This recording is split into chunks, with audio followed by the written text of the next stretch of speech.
Welcome to another day of BSL. I am Nyokin, and of course, joining me again is the one and only Gypsy. Yesterday, we saw Dandy and Boa make it out of Group A, and unfortunately, Kryok and Jaeyoon were eliminated. Now it's Group B, and we've got two former champions and two Terran players looking to make a splash. Do you think do you think the Terrans have any hope today going up against Bonyth and eOnzErG, or is it just going to be a clear, easy victory for eOnzErG and Bonyth into the round of 8? Mm, Yeah, it's hard to say. I think there's two clear favorites, obviously, in this group. Bonyth and eOnzErG, of course, they're former champions. They're currently really, really strong and in shape. Both players are just playing at such an extremely high level. I think the Terran players are definitely underdogs here, and they have something to prove, but and it's best of three, so it's hard, but it's not impossible. Let's just leave it at that. And I know yesterday I made a couple of calls that maybe weren't very accurate, and there have been upsets in the tournament, so anything can happen, Naokin, but I'm pretty sure Bonyth and eOnzErG today are very clear favorites. Yeah, eOnzErG and Bonyth definitely the overall favorites for the group. But Casper, I was thinking about it just before we got into the cast, and I remember there was a show match between eOnzErG and Casper, and it was closer than I anticipated. So there's a shot where Casper can take out eOnzErG potentially, and vOddy looked impressive in the earlier stages with the multitask. I think if he can have a similar showing, maybe he can pick apart somebody like Bonyth or eOnzErG. But Bonyth and eOnzErG, there's such rock solid staples of the BSL 10 or the BSL tournament. It's just going to be hard to imagine them getting knocked out. But we have seen eOnzErG falter in previous BSL seasons, so there is the potential that maybe nerves get the best of him, and maybe somebody like vOddy can potentially make an upset in the initial match that we have. It is going to be eOnzErG versus vOddy. You still think eOnzErG is a clear favorite here, despite vOddy having a good showing earlier in the round of 32? Well, I haven't really seen vOddy's TVZ. I think we've established that his TVT was really strong early on in that very like big Terran group. There was a bunch of Terran players, right? He just smacked all of them. Honestly, he played much better than most people in that group. So as a Terran player, like for sure, yeah, he's strong, but you know, especially in Terran, I feel like there's a lot of players that are good in certain matchups and not so good at other matchups. And we haven't really seen, I mean, we've seen vOddy's TVP, it seemed pretty solid, but we haven't really seen his TVZ. So I'm curious to see. And eOnzErG in general plays a pretty decent ZVT for sure. And he tends to be more aggressive, tends to be more low econ, I would say, and kind of like very like accentuated on mutas and zerglings in the early game especially, and that can be a bit hard to navigate as Terran if you're not on the ball, right? So really at the end of the day, this is pure speculation because again, I haven't really seen vOddy's TVZ too much, and at the end of the day, eOnzErG, former champion, BSL season 7 second place, BSL season, what is that, 8 Five. winner, Five. 5 winner. Yep. And then season 4, third place. And I mean, look at how many games he has. Look at his win rate. This guy is a beast. So obviously, if you're trying, from a predictive standpoint, the stats don't lie. But I mean, this is vOddy's first big tournament. It might be his breakout performance. So I'm looking forward to seeing what he can put out today. Yeah, we were talking about in the previous round of 32 that, even though there might be favorites in the group, they may have history here. They're both European. I'm thinking back to round of 32 where Kari faced True Touch, and Kari actually almost knocked out True Touch. So even though I personally think there's a favorite here with eOnzErG versus vOddy, maybe they have matched against each other, and maybe this is closer than we actually think. So let's see if vOddy can make an upset. We're going to get into our first match of the day. It is eOnzErG versus vOddy on Benzene.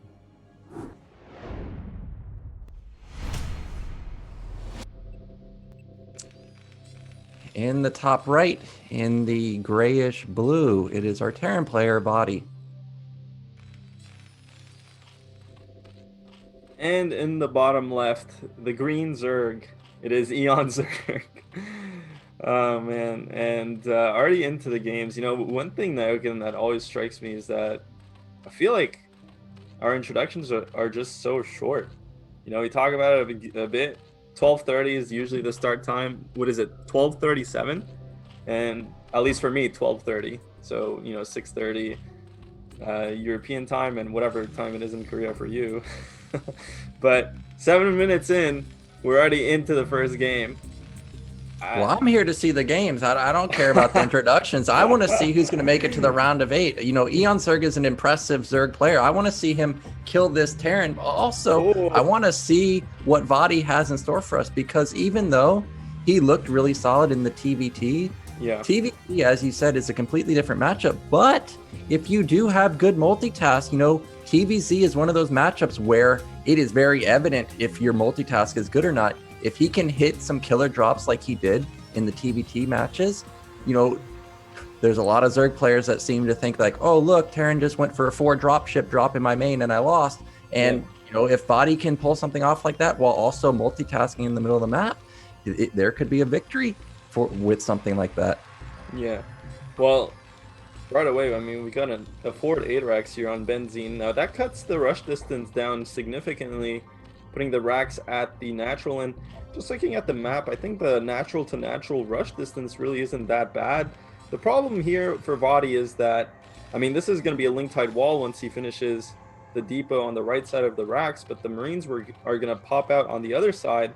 So that's a bit annoying, but honestly, not too big of a deal unless eOnzErG really wants to commit to sort of counter all in. We'll have to see how this 8 racks is going. Notice that vOddy does not have a gas with this build, so it's going to be a very kind of economic variation of 8 racks that it's really not all in. It's really just meant to go to the Zerg's natural, cause some havoc, change the tempo up, you know, kind of not play necessarily that standard opener.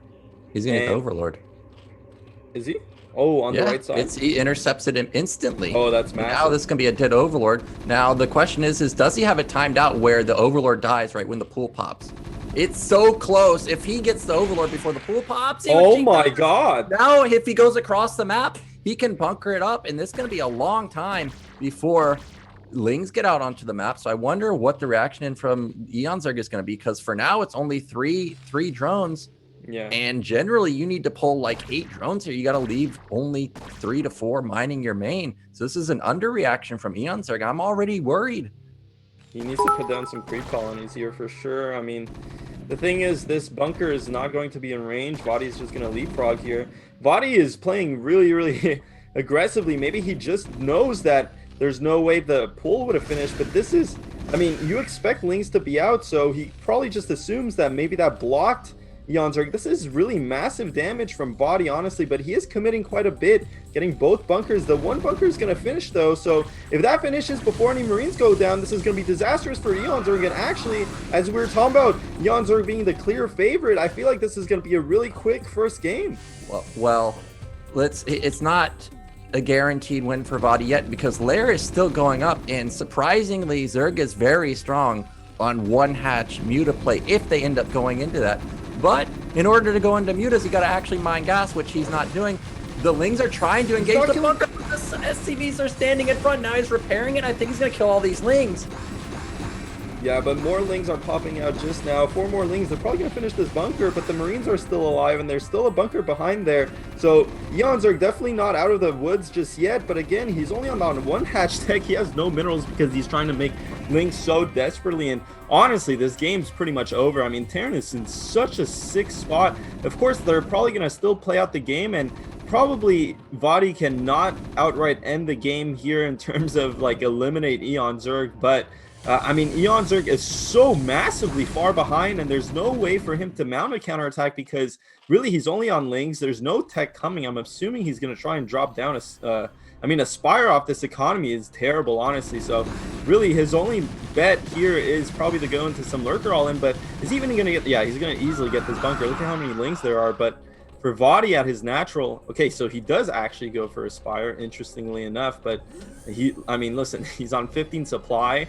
Most of that being Lings. This counterattack is going to do absolutely 0 damage because there's a full wall for vOddy at his natural, and you know, eOnzErG is going to be on such a terrible economy making Mutalisks. I doubt he'll even be able to afford 6 Mutas once the Spire is finished. And vOddy, meanwhile, is going to be on 2 base with like 2 racks production, a bunch of turrets everywhere, and probably teching the factory. So really, vOddy would have to be like a major league class pitcher to throw this game away, to throw hard enough to throw this game away, because he's so massively ahead. What we were talking about yesterday, is there anything on Benzene that is very a bit weird? And actually, the dead space between the bridge and the where we have the wall for vOddy, there's actually a position where mutas or overlords and mutas can engage from. And actually, it seems like, I think I remember correctly, like the Marines just don't fire back. Or maybe it's the overlord positioning. So that's one thing to look for if eOnzErG can exploit that little dead space area, pick off a bunch of Marines, pick off the depot. That could be a way back into the game, but he has to have insane trades for that to happen. Look at the supply, 40 to 23. Oh, what? He just lifted his command center. That's one way to come back into the game, is vOddy. Just a huge gift right there. Now, we don't know how long that was actually floating, but I'm hoping it was not very long. Looks like he built his comm set, then canceled it, then lifted. So here come the mutas. It's only 4. Now the magic number versus the Marine is 5. It will one-shot a Marine. 4 if the Marine is stemmed. So we'll see what damage he can get done. Now these Marines I don't think have stem, don't have range, but look at this timing. Right when he gets medics out, he's able to lift the racks. There's the mutas, picks off 1 Marine right there. Nicely. Oh, are we gonna have a base raid?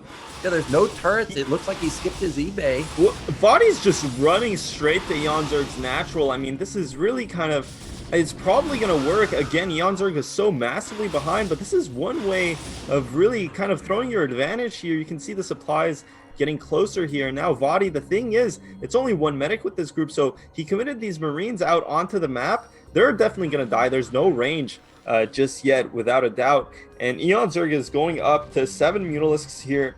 And eOnzErG's Mutamicro is really, really strong. As I say that, he's going to lose outright 1 Mutalisk. That is absolutely terrible. He should be able to make short work of this, but, I mean, he has to be on point with his Mutamicro. Again, it's only 1 medic there, so you can see just how terrible the Marine Ball is without proper healing. And vOddy, I mean, that was, in general, very questionable. I think he's getting a bit ahead of himself. He got that 4 racks tech, or I mean, the 4 racks is usually, it's hard to afford to have the economy to get the 4 racks and to get all your upgrades and to get turrets, especially against a 2-hatch timing. So a bit greedy here from vOddy, and took a lot of damage, to be completely honest. I mean, lost a bunch of SCVs at his natural, lost a bunch of Marine medic in the middle of the map. The problem here is that eOnzErG is still making lings.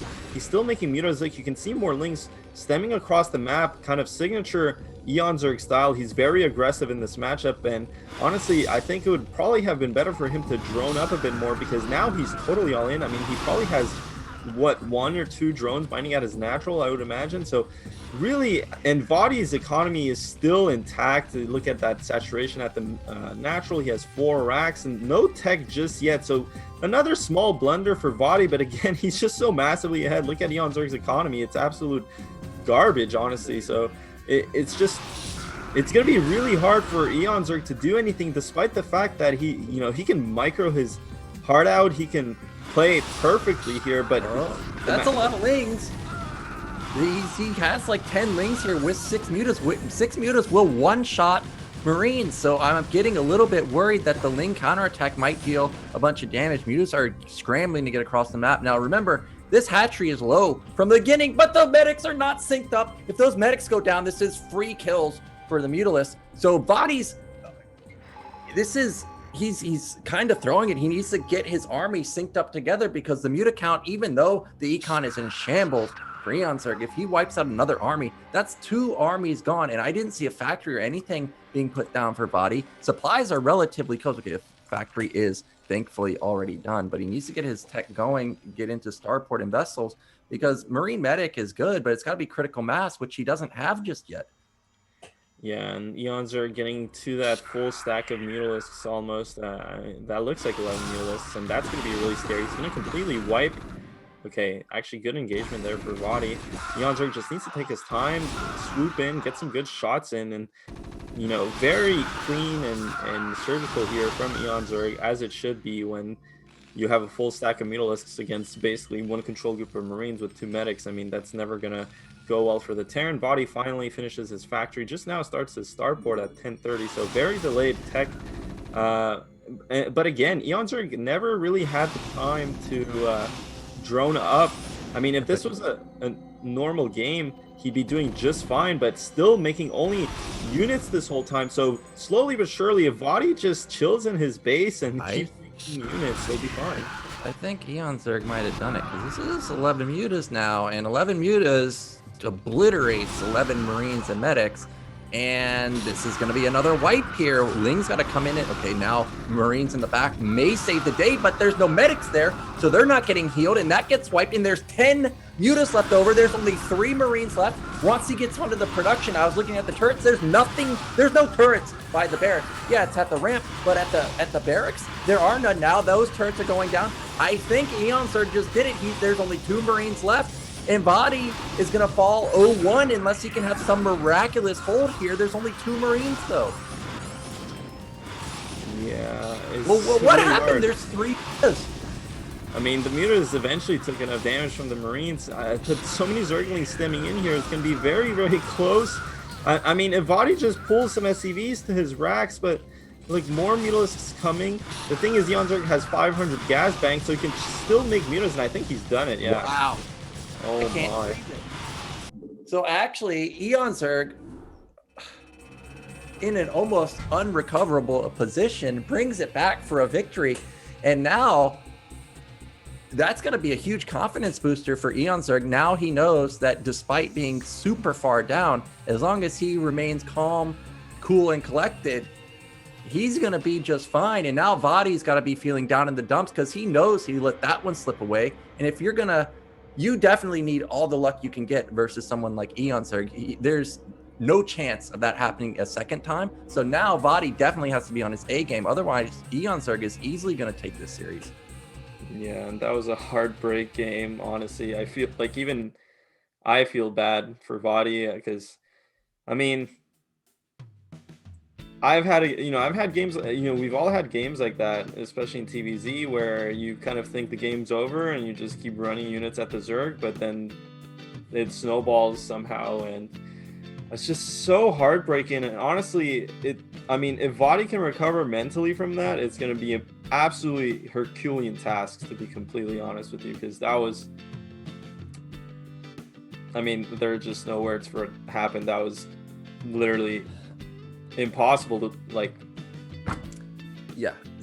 everybody has games like that where you've won. It's impossible to lose. And it is BSL 10. It is in the group stage. vOddy's playing against eOnzErG. 100% he's nervous, and game 1 especially, you can have a lot of nerves and it literally kind of overtakes you, and that was clear evidence of it just because he threw units at eOnzErG. He just wanted to end the game because he knew he was at such a massive advantage. And when you have those nerves, it's hard to just slow down and be like, okay, just chill, because literally you have that adrenaline in your body. It's really hard. So honestly, I feel really, really bad for vOddy, because that's a tough loss. And hopefully he can get it out of his system and just play out the rest of this group. But it's going to be really hard after that one for sure.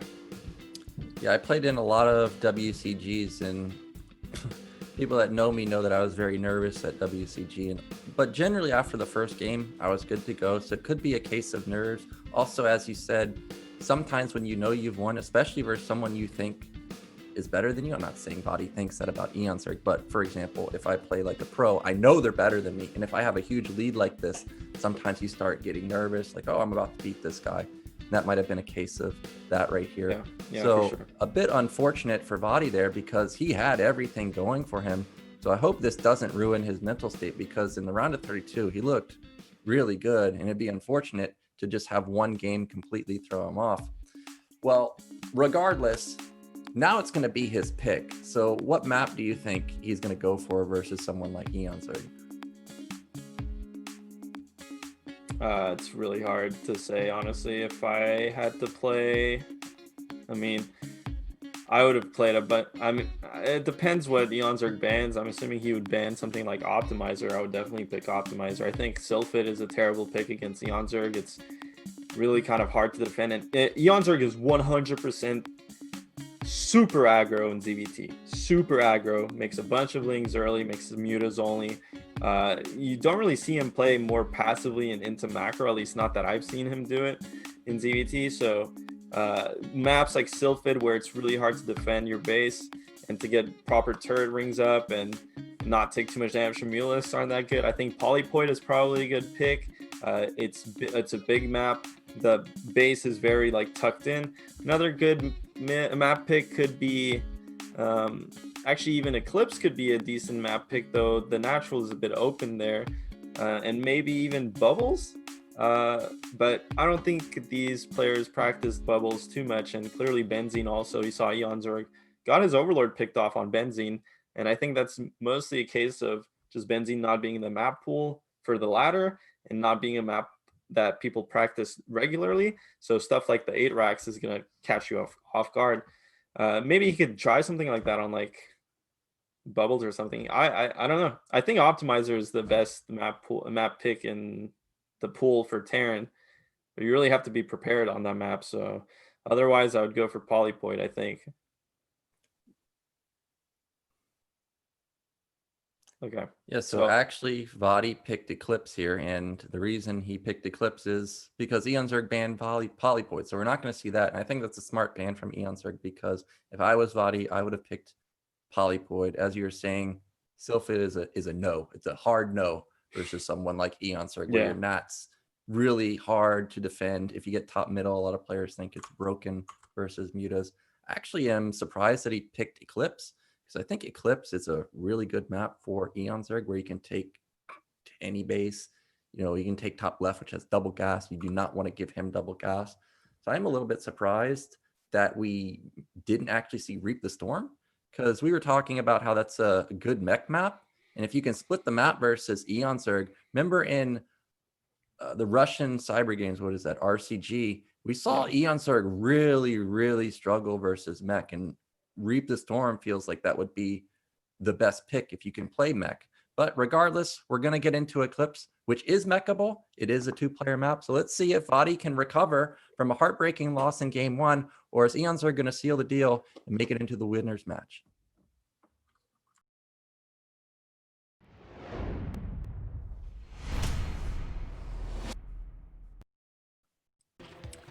In the top right, coming off a very shocking win in the purple, it is eOnzErG. The bottom left, in the navy, Terran coming off a tragic loss to his vOddy. And yeah, I mean, Reap the Storm would have been an interesting pick, I think. I think versus eOnzErG, though the problem is that if you open with something like a factory, it's very, very likely that he will just straight up ling all in you. So if it was something like Reap the Storm, actually, you know, it wouldn't be a bad idea to pick Reap the Storm and just go for a wall and expand off 1 racks and just go into like a strong mech off the fast expansion. I think that would be a really good style against eOnzErG. But anyway, that's all like hypothetical situation. It's actually going to be Eclipse, which I don't think is a bad map at all, because the distance that Mutalisks have to travel to get to the other base is quite significant. It's a big map, so you have more time to prepare the defenses. In general, the only liability here for Terran in terms of defending against Mutalisks, it's 100% the sort of, or getting past the early game. It's definitely the openness of the natural. And sometimes you can get kind of randomly linged all in, and it is annoying. You need a depot there for sure. If you don't have a depot, if you don't have a SimCity going at your natural, it's so hard to defend. But besides that, I mean, this is a good Terran map in general, because, you know, Zerg, thing is on this map right now, and you were talking about this yesterday when we were watching Jayun play Cryok, is that Zerg has very many opportunities, or very many locations where they can expand off their Mutalisks. And that's the tricky part to identify. Are they going, for example, here, are they 12 o'clock? Is eOnzErG going to be in 12 o'clock? Is he going to be at 5 o'clock? Is he going to be at top left, the third?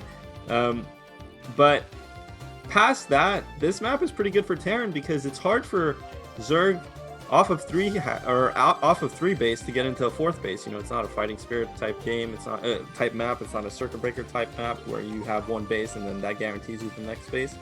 So in general, I think this is a good map choice for vOddy. Well, we'll see what he opts for. So far, he's going for the standard 15cc or 16cc because I built a Marine. And eOnzErG, he's going for that 2-hatch play. It's so meta these days. A bit of a difference from the past few months. Now we're seeing more Zerg players go for a fast 3rd hatch at a 3rd base as opposed to getting out their mutas first before taking the 3rd hatch. You know, yesterday I hit Yoon on the ladder, which is a very strong Zerg player. I think he won ACS. Now look at this drone control. And Yoon yesterday also had insane drone control versus me. He was 2600 and he sent out like a very early drone because I'm sitting at 2200. I think he felt like he can't lose. And his drone did so much damage. I had to pull off like 2 or 3 SCVs. And when I moved out with my Marine medic timing, I was not able to bust this 3rd base that he had taken at top middle. So even if vOddy moves out with a fast attack, he may have trouble busting that. But as I say that, Academy is not just started at 330, it's halfway done at 330. And you know, I always talk about how 4-minute Academy is pretty standard. Lings are trying to hide themselves at the bottom of the map. Oh, no. And they actually did get hidden, but he's going to see it just barely. But did he actually see it? Now, vOddy is cutting a lot to rush this Academy, and he actually only has 3 Marines right now, soon to be 4. And these 6 Lings may actually have the trade of their life and end this game very quickly. He's got to hurry. Okay, there we go. There's the bunker coming up for a little bit of Sim City. But now the Lings can get into the, that's not going to be the greatest trade. I don't think they're bugging out a little bit. But regardless, any Marine kill he gets is actually a big deal because, like I said, he cut quite a bit to get this Academy. Yeah, and he's on 1 racks only, and he lost most of his Marines. So if he was looking to do some kind of 6 Marine 1 medic timing, that's impossible now because he's literally down to 2 or 3 Marines. And this is, it's really hard, Nyokin. I really, honestly do not like this build on this map because Eclipse is, it's a long map. If he was thinking about doing this, honestly, I feel like Sylphid was a better pick because Sylphid, the brush distances aren't that great, or even bubbles if you get kind of very close, you know, not like adjacent spawns. Those rush distances are also really close. But on the, oh no, and we're lifting the command center again. Yeah, I think the nerves are really getting the body, and you can't really blame him because again, this is his first big tournament, and he's against basically a former champion and one of the most highly regarded Zerg players in the scene right now. So of course he's going to be nervous, but this in general is just, it's just crumbling for vOddy, man. It's really heartbreaking to see. Now eOnzErG, he committed a bunch to making Lings here, and there's only 4 Marines. There's 2 Marines in the bunker, 2 Marines in the middle line. You can see just how unstable 1-racks builds like these are. You have to do them very carefully because every Marine counts.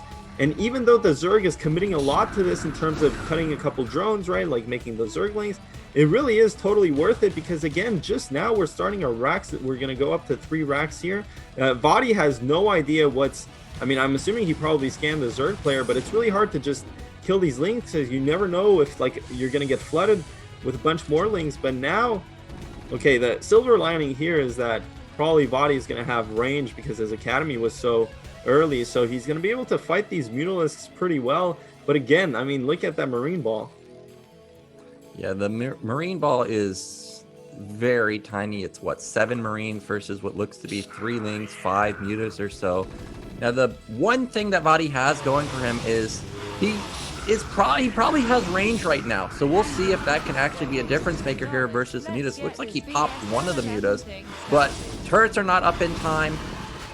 Oh, he gets another Muta. So these Marines are actually trading better than eOnzErG was expecting, because usually Terran doesn't have range at this point, but he is going to get this turret. That's going to fall, but eOnzErG not dealing as much damage as you would expect just yet.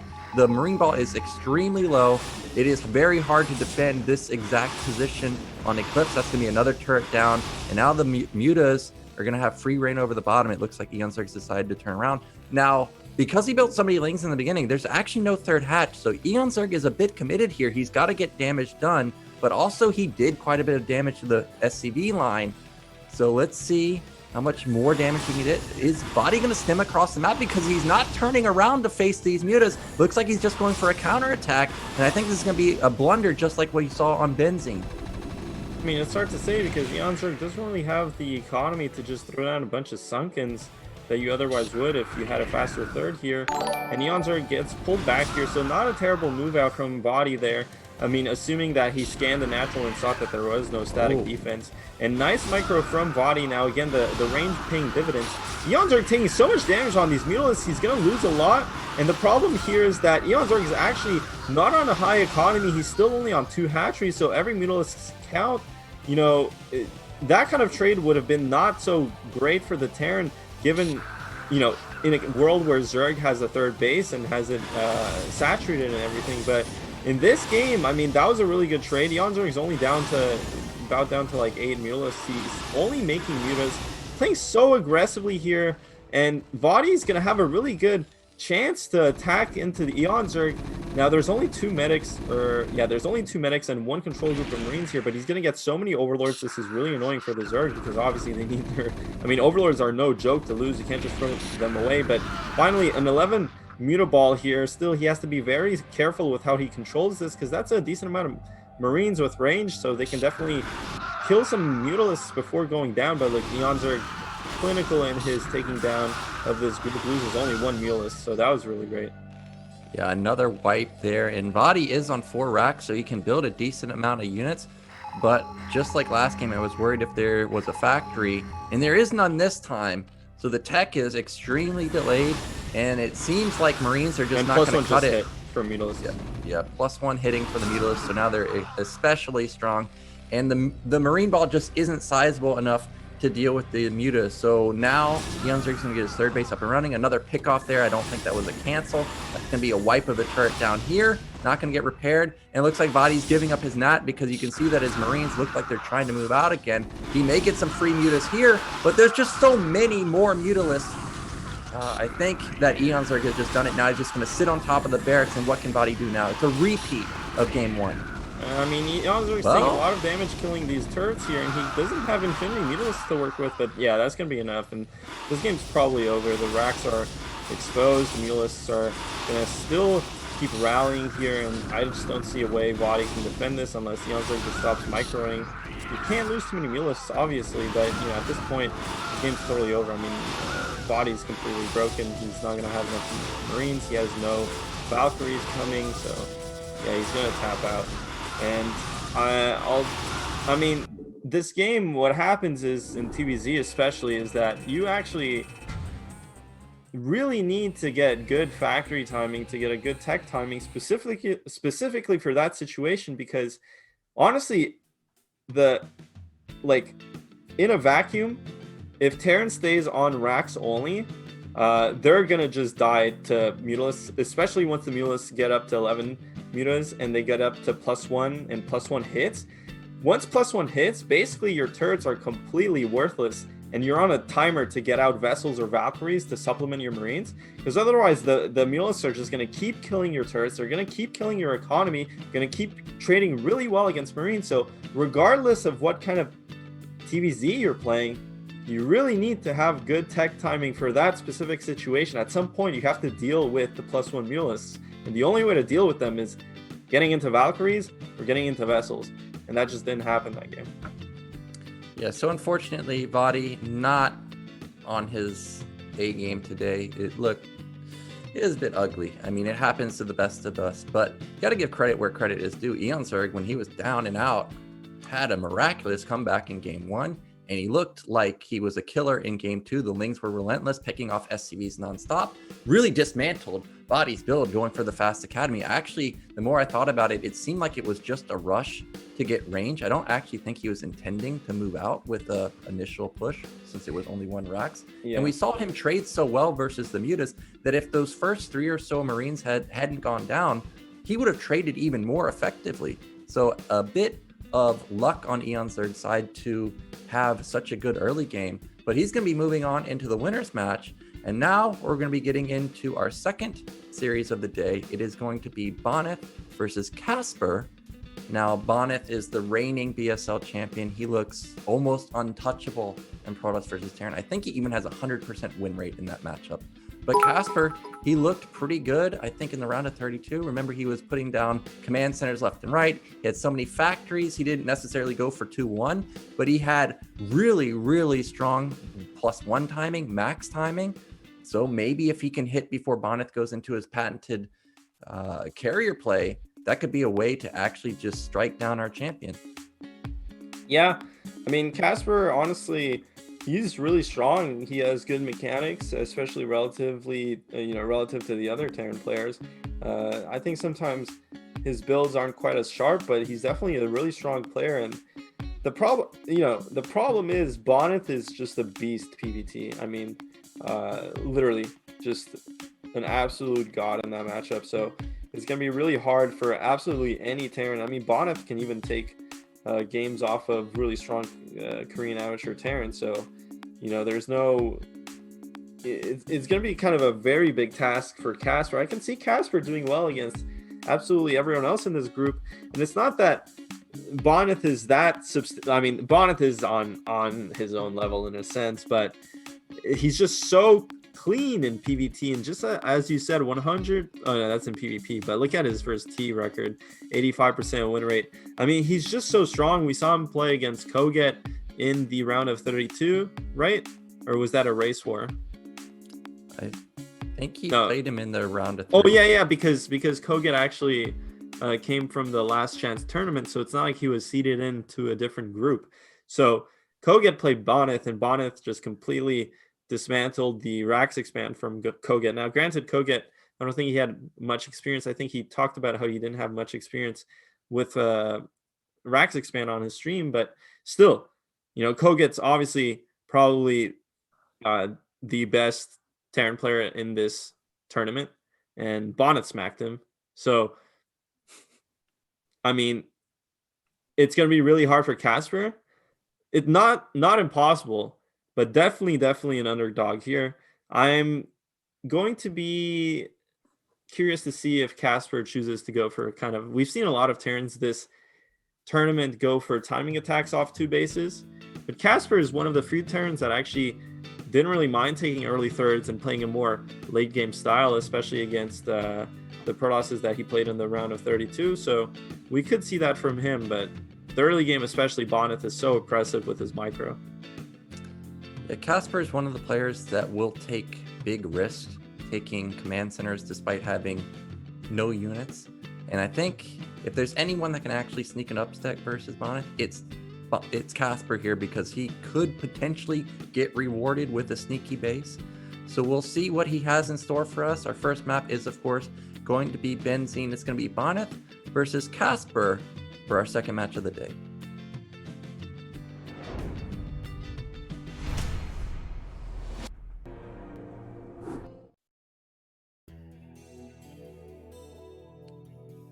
In the top right, in the grayish blue, it is our reigning champion, the one and only Bonyth. And in bottom left, the red Terran. It is the Russian Terran, Casper, aka Grind Boss. Now, both these players have been playing for a really long time, very long time. I know Casper played in he actually represented Russia in WCG, right? I'm not too sure if Casper ever represented Russia, because Russia actually had... I'm going to look this up, actually. A really stacked lineup. Yes, if you think about good players from Russia, you always think about Advocate. And then they also had Android.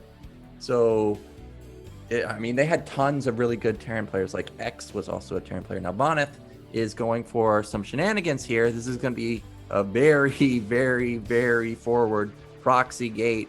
And I wonder if Casper is going for gasless because he may feel like he is the underdog and might have to get away with something greedy.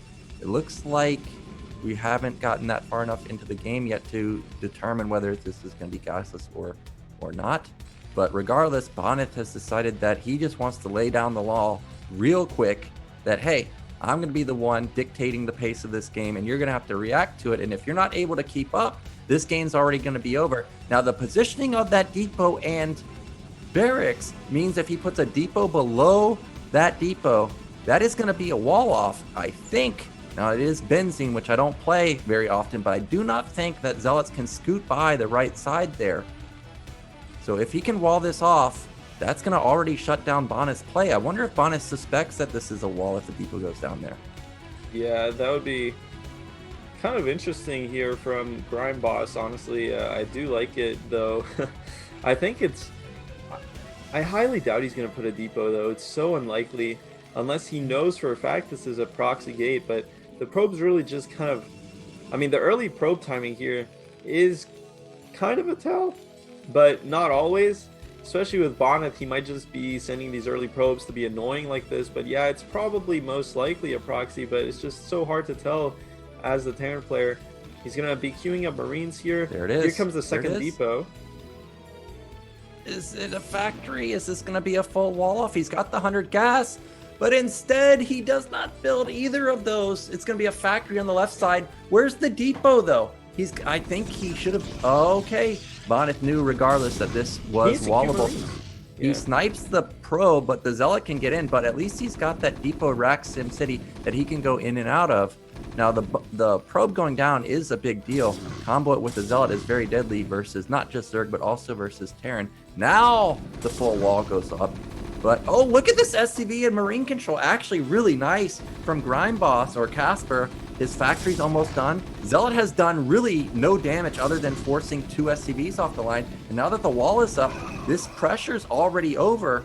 So really nicely done from Casper. And a second Zealot comes out, but that's not going to do anything. Luckily for Bonyth, he did get his cybernetics up. It's not like he's going hardcore into Zealots. Now that is going to be proxy Robo, I think, at the bottom middle. So this is going to be more aggressive play as a follow-up coming in from Bonyth. And generally, you don't... Oh, there's actually not a wall at the right side. So he just waltzes in. And those are softened up Marines. So he's got to be very careful to not lose these because the goon's going to be coming pretty soon. Yeah, Casper's taking a bit too much damage on these Marines because exactly as you said, Nyokin. Well, it looks like there's a third Zealot on the way. He should be fine. I mean, honestly, Casper... Oh, it's a Dragoon. Okay, so this is going to be absolutely terrible because I think it can actually walk through that gap there. And if it can... I mean, these Marines... Oh, okay, apparently not. These Marines are really low.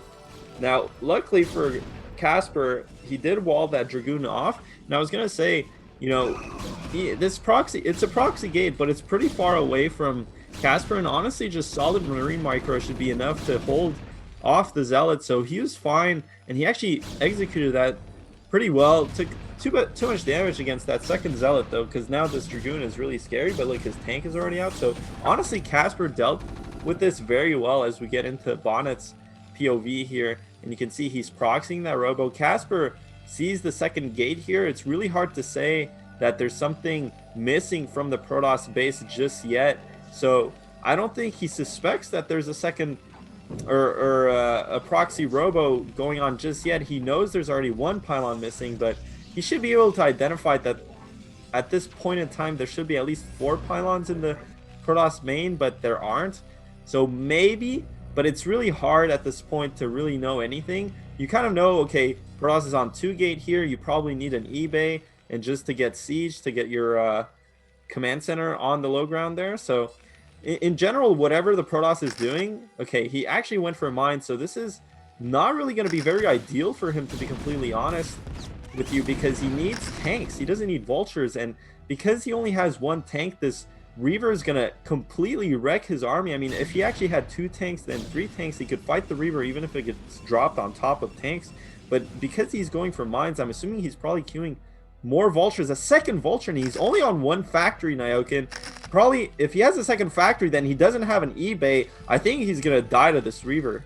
Oh, he has a starport. Oh, he luckily has a starport, but unfortunately, that's most likely going to be a dropship, and the Reaver is going to be coming in while the dropship is building. So there's not going to be. I doubt he's going to cancel it. I think he's probably just going to let it finish, and then it's going to be too late. Wraith is not going to be in time. eBay's nowhere in sight, like you said. Now, I did see a vulture in the main of Casper. Looked like he's starting to put down some mines. Oh, maybe not. But here comes that Reaver. I think it is in the main now. And now what does Casper do? All of his units are out in the center of the map. And now he's definitely got to cancel that dropship. Reaver shot doesn't do any damage, but just having an SCV pull is enough damage in itself. And behind this, Bonyth taking an expansion. Oh. If this even goes to late game, unless Casper can do some type of counterattack, you know Bonyth is going to follow this up most likely with carriers. And just Casper is in a devastating position right now, stuck on one base mining. This Reaver is holding the high ground here. He's going to pop 2 depots. There's the dropship. As I said, he didn't cancel it at all. So that means the Wraith is even further delayed. And Bonyth sees it. So he knows what's coming. So I don't think we're going to have a repeat of yesterday where Boa just took devastating damage. And unless Casper has some type of miraculous vulture drop here, this is just Bonyth's game to take. He's running away with it. Yeah, this is pretty much game-ending damage. It's really hard to come back from this as Terran because the Protoss is just going to expand here and then expand again. But the Wraith is out now, except there's one Dragoon. The Wraith can actually output enough damage to kill the shuttle before the Dragoon kills it, but... And, okay, the Dragoon's still alive. If he notices the HP on the Dragoon, he probably could have killed it with the Wraith, honestly. But unfortunately, he did not click that to check. And this is going to be so hard. I mean, again, just using... like having one tank. Oh, he's over dead space. No, he didn't shoot the shuttle. And now the goon unloads and he can actually deal with the Wraith. Now, I don't know what happened to the drop, but I don't see it out on the map anymore. Okay, there it is. It's in the natural. And Grind Boss was supply blocked again. So he can't even build any units. Like, when's the last time? Oh, tank goes down.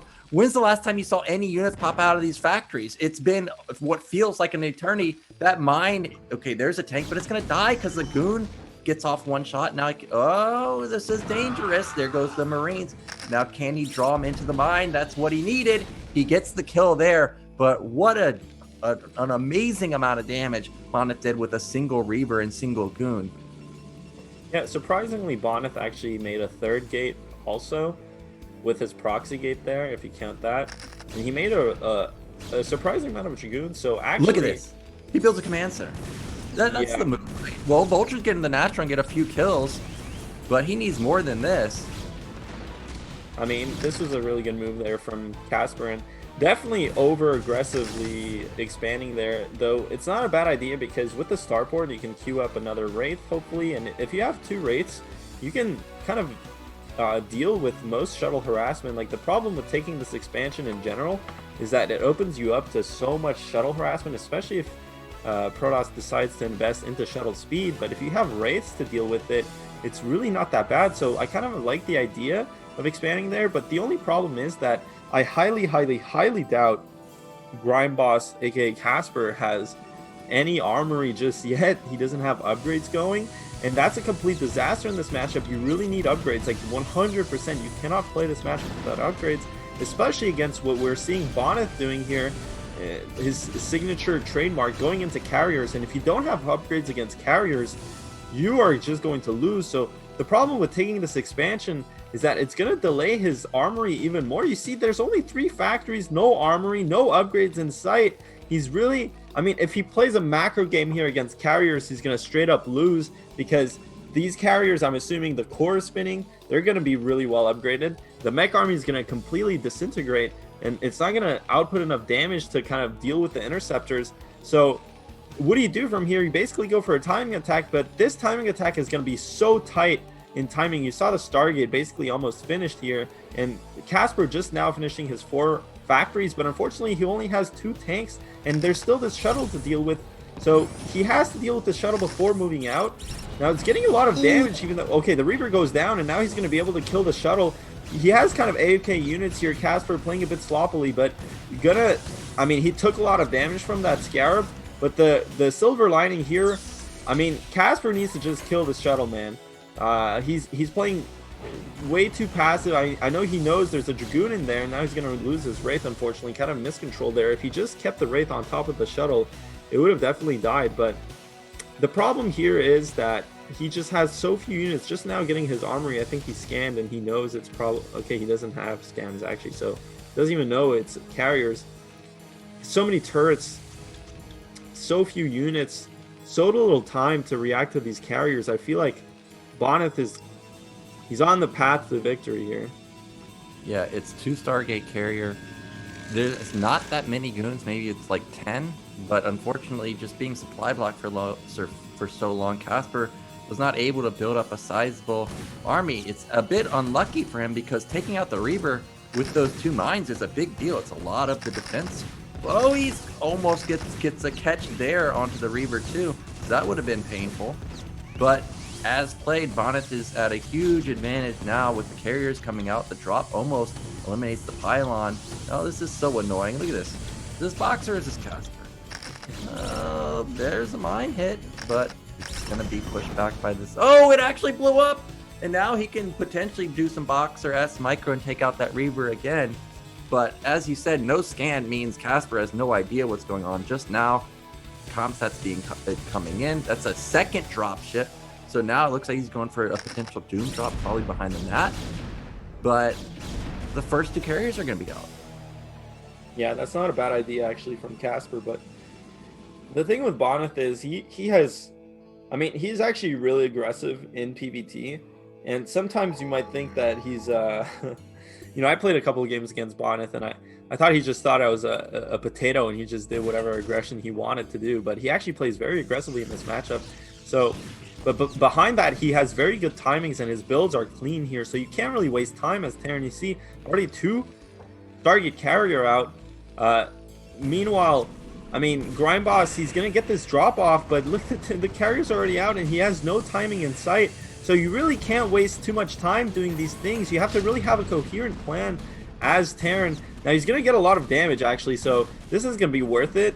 I think overall, look at all these probes going down, and of course Bonyth has been on 2 base economy for most of this game. Actually, not too many probes go down, and really Bonyth is oversaturated on both his bases, so he can afford to lose workers. Had to pull a couple workers from his natural, and I mean, this is just so bad for the Terran player, because even if he takes another base here, he's only going to be on +1 shortly, and +2 plus. You know, 2-1 is going to be so far off. Meanwhile, carriers are going to go up to 2 air upgrades very quickly, and it's just going to be so hard to deal with them, especially on a map like Benzene.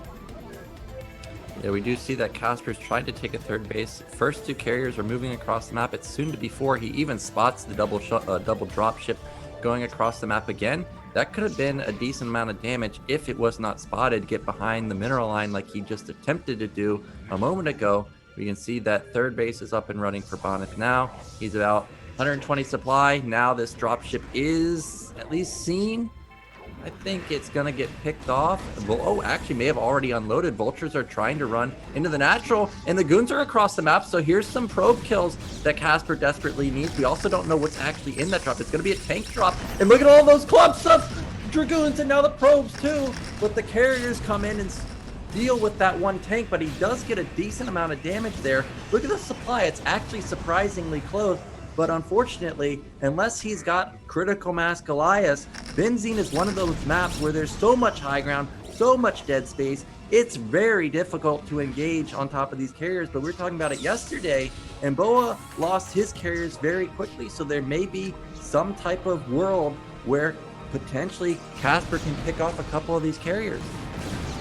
Maybe, but I mean, Bonyth is so famous for his micro. I don't think he's going to make those types of mistakes that Boa did, and he's just really...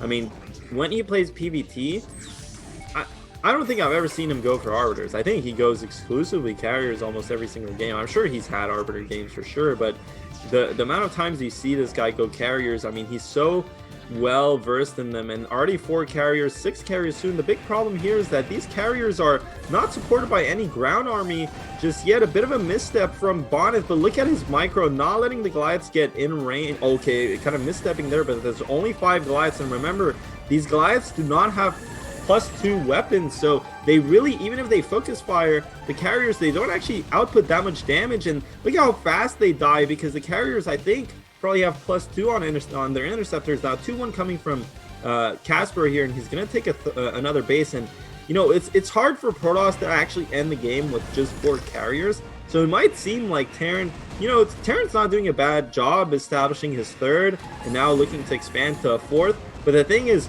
once this carrier clump grows to 6 and then to 8, it's going to be so incredibly hard. And actually, with the ground army here coming to support the carriers, like Bonyth just clinically microing here, picking off every Terran unit for free, kills all the tanks now, so the Goliaths are going to get pounded on by these Dragoons. Still doesn't lose 1 carrier. You can see the difference here between, well, GG, I was going to say the difference between Bonyth and Boa's game there, but Bonyth's just absolutely very well dismantling Casper there. That was impressive from him.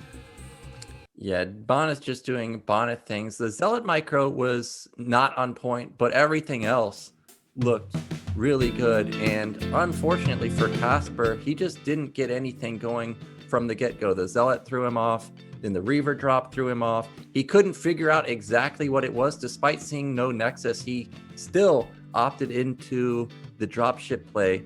And it could have done a lot of damage, but he was just perma supply blocked forever. He couldn't actually build any units. And then, of course, the shuttle. You remember the time where the Reaver and the Goon just barely got out because the Wraith decided to attack the Reaver when it unloaded instead of sniping the shuttle?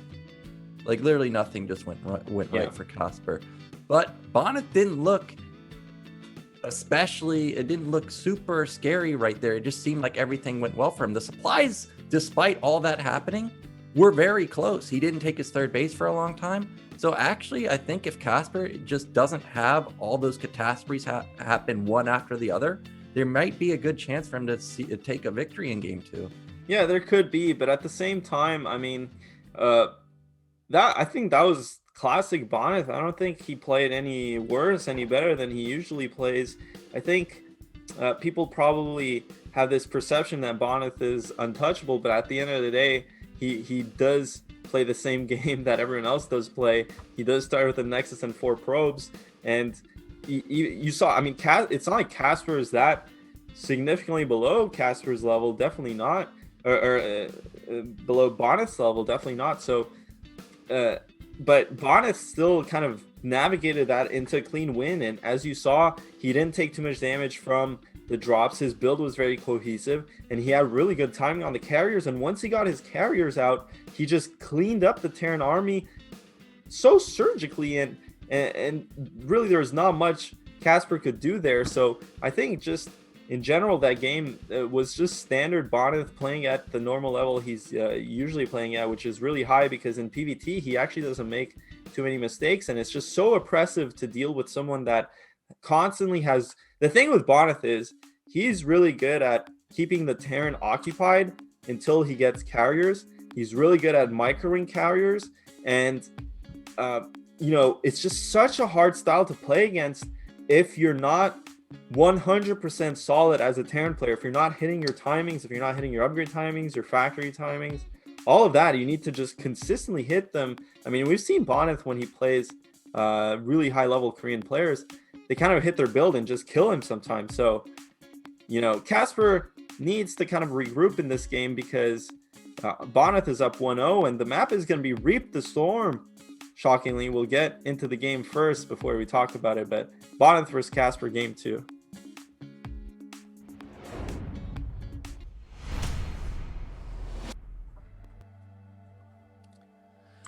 In the top, or in the mid left, in the blue, we have our Polish Protoss player. It is Bonyth.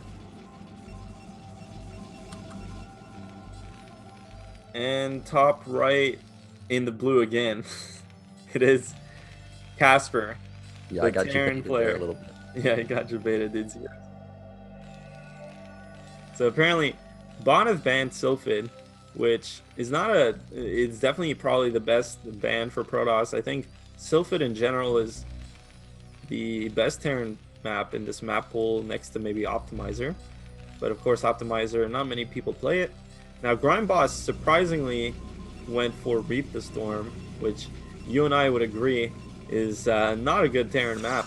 But mind you, this is the map he picked against Dragon. Yeah, he did. Like, did he win that game? Yes, I can't he, yes, he, he did win the the game. 10-10-10 strong FD and just Yes. killed Dragon. Well, he may opt into that again, but Bonyth has some of the best micro in the foreign scene. I think it would be a tall task to out micro his goons, but we may actually see something like that. This time, it's not going to be 10-10-10 because the depot already went down, but we could still potentially see some type of FD. And as you were saying, this map, I think it's pretty good for Terran because you get 4 bases instantly. You don't really have to move much. You can even take, so Casper's looking to take the top right quadrant. So those 4, that is not mineral only, then the right, mid, right base. And then he's got an option. Does he want to take top middle? That seems like the safest spot. Also defending that also helps prevent recall and carriers. But there are so many ledges on this map that knowing that it's Bonyth, this is most likely going to be carriers. And if he can hit critical mass, just where do you actually engage? Like, there's so much high ground, there's so much dead space, there's so much terrain that gives you lack of vision. So I think Grind Boss needs to go for some type of timing where Bonyth can't get to critical mass. And fortunately for us, Grind Boss is one of those players that loves to go for the +1 timing. So we may actually see that.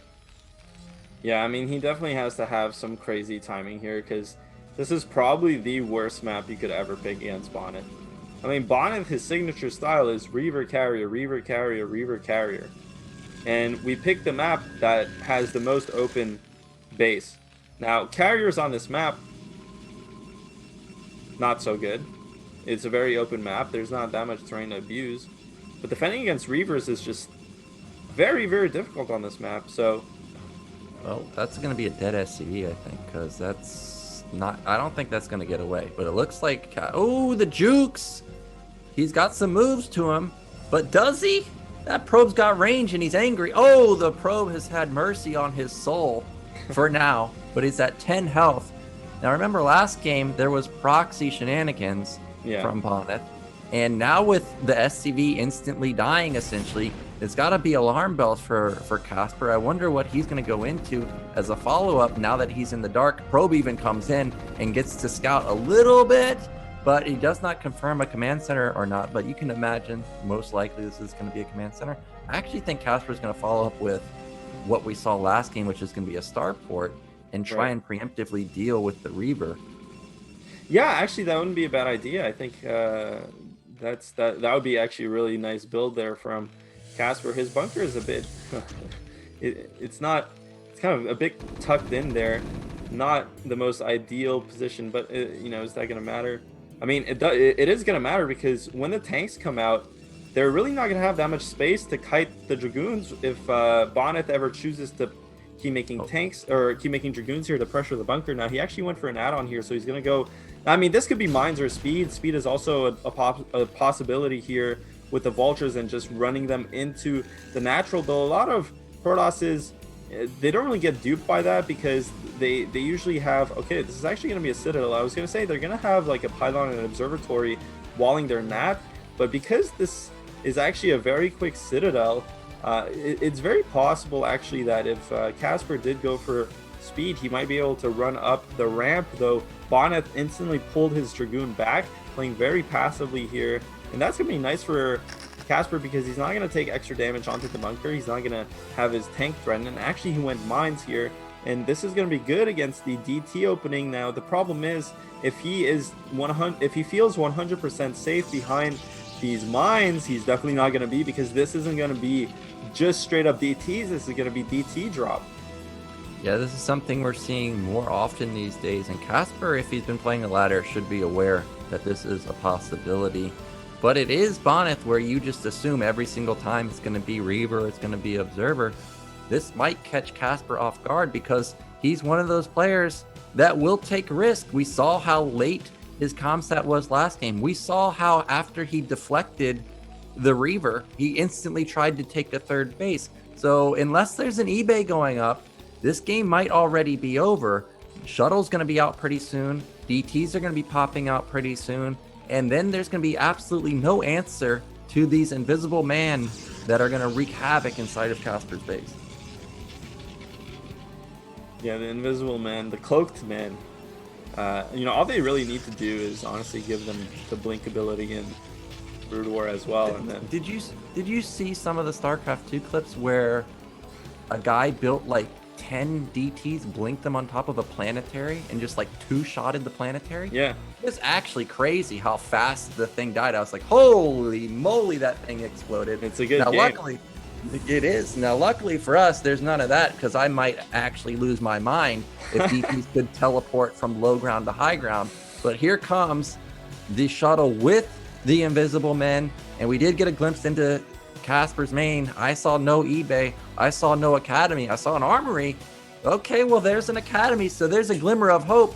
But he's got to put the comm sets on right now, okay? And now he also has to not use the energy. This is actually a bit of an anti-timing for Bonyth because the comm sets are going to finish, but he should be able to get a couple SCV kills before that happens. Let's see how many he can actually get. No, he doesn't focus on the comm set, so that is going to be a completed comm set, but he does have the shuttle, remember? So if he splits up the DTs and he saves one of them, that's going to be no more scans for Casper. Let's see. He's getting the shuttle pretty low. There's one scan. That's going to be a dead DT. No, it's not. It gets saved. And now all he has to do is split up these DTs. Oh, he loses that one, but that's the one that used its energy, so that's actually okay. There goes the second scan. These DTs already did the damage. Look how much mining time has been lost by Casper. His armor is idle. He's not even starting his upgrades. Lost the one comsat, used the comsat at his natural, so now he has no detection. These DTs are still wrecking havoc onto this base, and this is really, really terrible for Casper. I think this is okay. He's going to clear it. He's now got his third scan available. Maybe he's going to clear it. That scan looked like it was just such a weird spot, and it actually gets away. Yeah, unfortunately, the Goliaths actually got stuck off that attack move command. And Casper is going to expand here. Now, it looks like, well, is he though? Because this DT is just going to kill the CC or the SCV building the command center. And now, I mean, Casper's in such a bad spot. Like Arbiter Tribunal just now finishing. Casper, usually against DT drop, you want to just immediately throw down a third command center and expand as quickly as possible because Arbiters are coming up right after, and you really want to just get your economy going. It's hard to do any kind of timing attack against DT drops because usually the follow-up is Arbiter, and you can see Bonyth has 5 gates. So the problem is that Bonyth is going to end up taking his expansion faster than the Terran, and actually Casper looks like he's lining himself up to expand to the mineral only, which would be, I mean, it's a nice defensive position for the Terran for sure, but it actually is almost worse. I mean, maybe it's not worse for it's just a worse base to take than the gas on 12 o'clock, in my opinion, and especially because you're not going to have that many mineral patches to work with, and you're not going to have the extra gas income. So he's going to have a worse base, and look, he's still only on 2 factory. He has no starport going.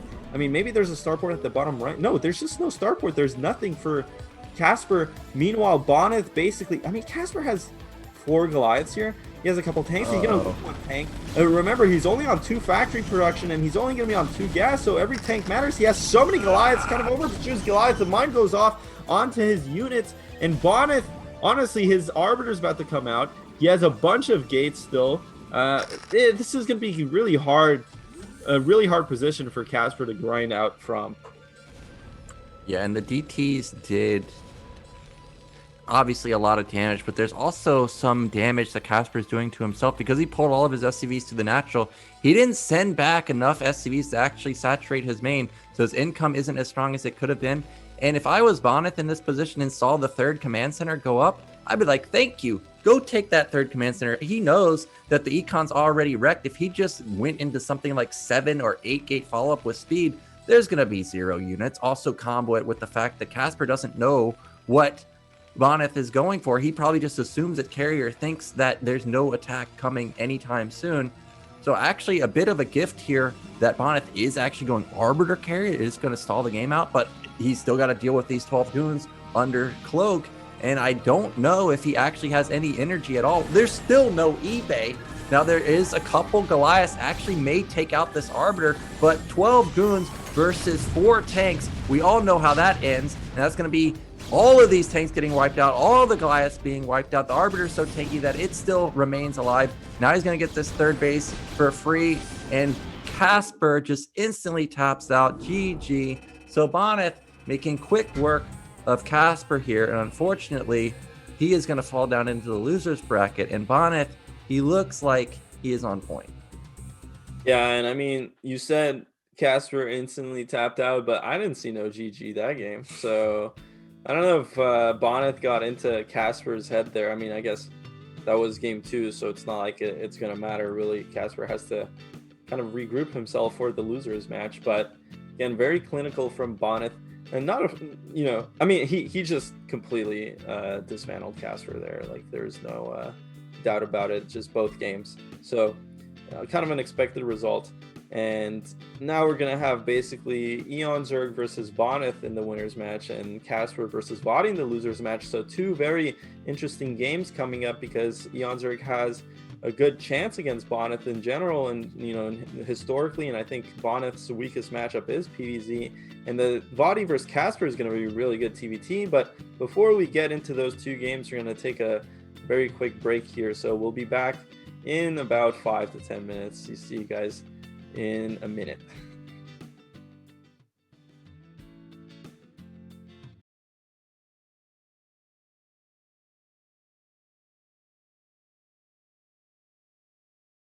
So this is literally just pure Ling. Now both of the holes at the entrance are just clogged. There's no way that Lings are going to get in. And I mean, this is about as good as it gets for Denzi. I think Oya pushed out a bit too early. He's trying to get that pressure onto the Zerg economy, but this is not even a control group of Dragoons, and Denzi's got like 9 Mutalisks, so... This game, but generally once Zerg starts camping, they need to have all their bases already set up. So for her to not have her set up already, she's still in a bit of trouble. Oh my God! The males from the Archon's just sitting there, just gonna blast down all of these Mutas lists. And this is 11 Mutas all caught. They somehow 7 of them survive. So here come the Hydras. They're pushing out, but remember, this is 0-0 versus 2-1, almost 2-2. So you can see how strong these Zealots and Goons are dealing with these Hydras. They just fall one after the other. 5 Sunkens behind these 5 Hydras. That's all Cadenzi has, and I think this is going to be it. There's just too much Protoss. It's going to get more kills, man. That's going to be the Zealot glitched out is not helping. Okay, actually, elevators and a Goon there, but those are getting all splashed. If one more Fire Bats comes out like that and gets off 2 more hits, that's going to be a lot of probes to fall. 1 goes down.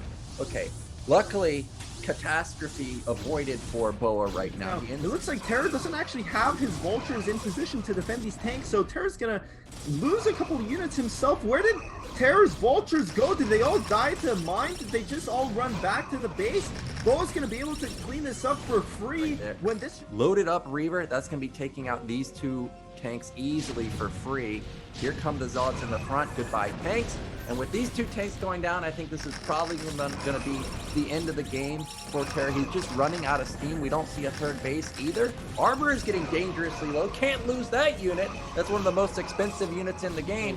But as I say that, the recall comes in at the fresh base. It's going to be able to kill the command center for free here. And Terra really, his only choice at this point is to go for a counterattack. There's just so many Protoss units. Terra's positioning is perfect here for this fight. But the thing is, he just doesn't have that many units. They're going to be very cost efficient. Well, but there's just too much Protoss at this point. He's mined out in his main and his natural. You can see how desperate he is. He's trying to float the bottom right, but that was already a Protoss base. So GG, there is the Reaver that I was waiting for. Now Boa has to be careful moving into high ground like that. The Reaver is not firing for... Oh my God!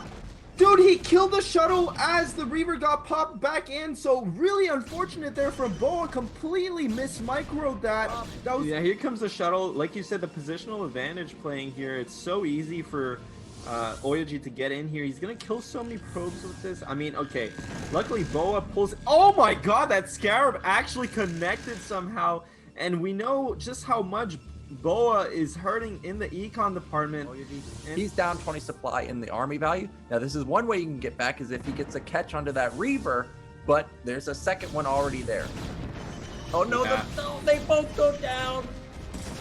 Oh no, Dude. one of them goes down, but the 2 Reavers on the high ground are now just gonna lay. Hey man, look at those! That juicy shot onto those 5 goons. 3 of them die instantly, and this is gonna be eOnzErG easily holding Boa's attack, and this is more than likely gonna be GG. There it is. So eOnzErG is gonna move in to the round of 16, taking a decisive victory over Cadenzi, and then a decisive victory over Boa. So I think Boa, if he goes right now, he has a really strong timing to bust his base. He's going in, the 2 shuttles dropping on top of the tanks and the vultures, but there's such a good Sim City from Terran. Most of the zealots are just hitting bunkers, hitting depots. The goons are also hitting depots. But the command center is going to fall down, and if those goons actually got onto the tanks, this game is 100% over. But because they did, Oh my God. they're just going to get the command center really low. Here comes the shuttle. He's getting on right on top of the tanks, and with all these tanks behind him on the low ground, they're really not going to be landing their shots effectively. Possible. It looks like Boa is actually going again to attack this base, but it's really not that big of an army. Yeah. Oh, great storms blanketing the majority of the tanks, but you can see the power of +3 weapon Right. despite. But Terran's getting closer and closer. Oh! Oh, there it is. Oh, Oh, it's a those- beautiful one. It's beautiful. The mines just completely demolished that Protoss army. But look, and Boa's just gonna attack here, but this is the worst possible attack for Protoss. The Terran's just sieging down all the Protoss units. Massive storm going down onto all the tanks, but that's just one storm you really need to change. Still, one of the worst engagements he could go for, but he has so many units and there's just so few vultures to deal with the zealots that are finally getting on top of the tanks. The storms go off, everything's going off, and I think at this point, I mean, I think Terran's been broken, man. Yeah. Terran is so poor right now. This is all he has left. Yeah, it's 3 tanks, a handful of vultures, tons of D-Matrix available. Oh, that's a great EMP. But unfortunately, there's just too much Protoss Arbiter and more Zealots coming in through the back. Another great EMP. So Terra may survive for now, but the standing army is 1 tank, 7 vultures, and no, there's just too many goons. This has got to be it now. It has to be. There's no more money. There it is. GG. So Terra is going to be eliminated.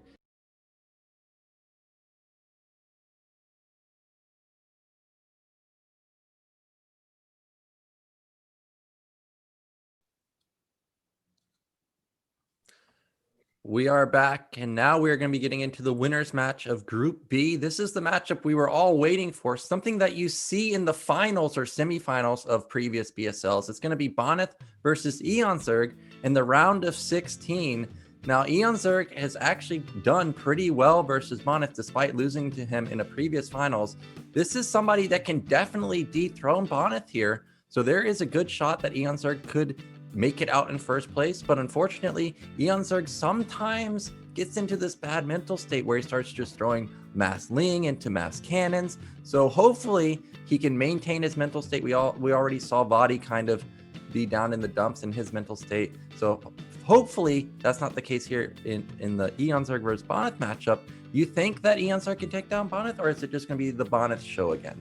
Oh no, 100% eOnzErG can take down Bonyth. I don't think anyone could comfortably even give this a 60-40, to be honest. I mean, maybe they could, but I feel like really this is maybe Bonyth wins like 55% of the time here.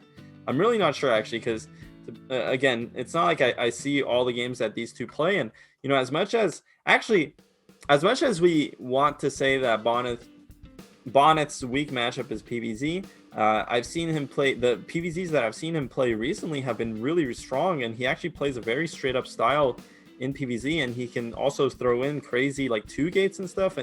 But even when he's not 2 gating, his standard style is actually really strong. We saw him play in that Pastas match against who was that, Wicco something, the Korean Zerg. That was really I can't remember the name, but I know that it was a really good, solid Zerg player. But actually, the Zerg player had a miracle lurker drop to save the game for him. So our first map is going to be Sylphid. It is going to be the winners match. eOnzErG versus Bonyth. Let's see who can get out to a quick 1-0 lead.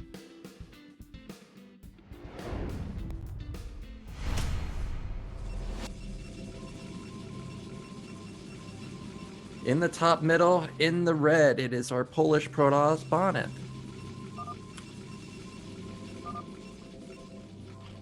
And in the bottom right, in the blue, the Belgian Zerg, eOnzErG.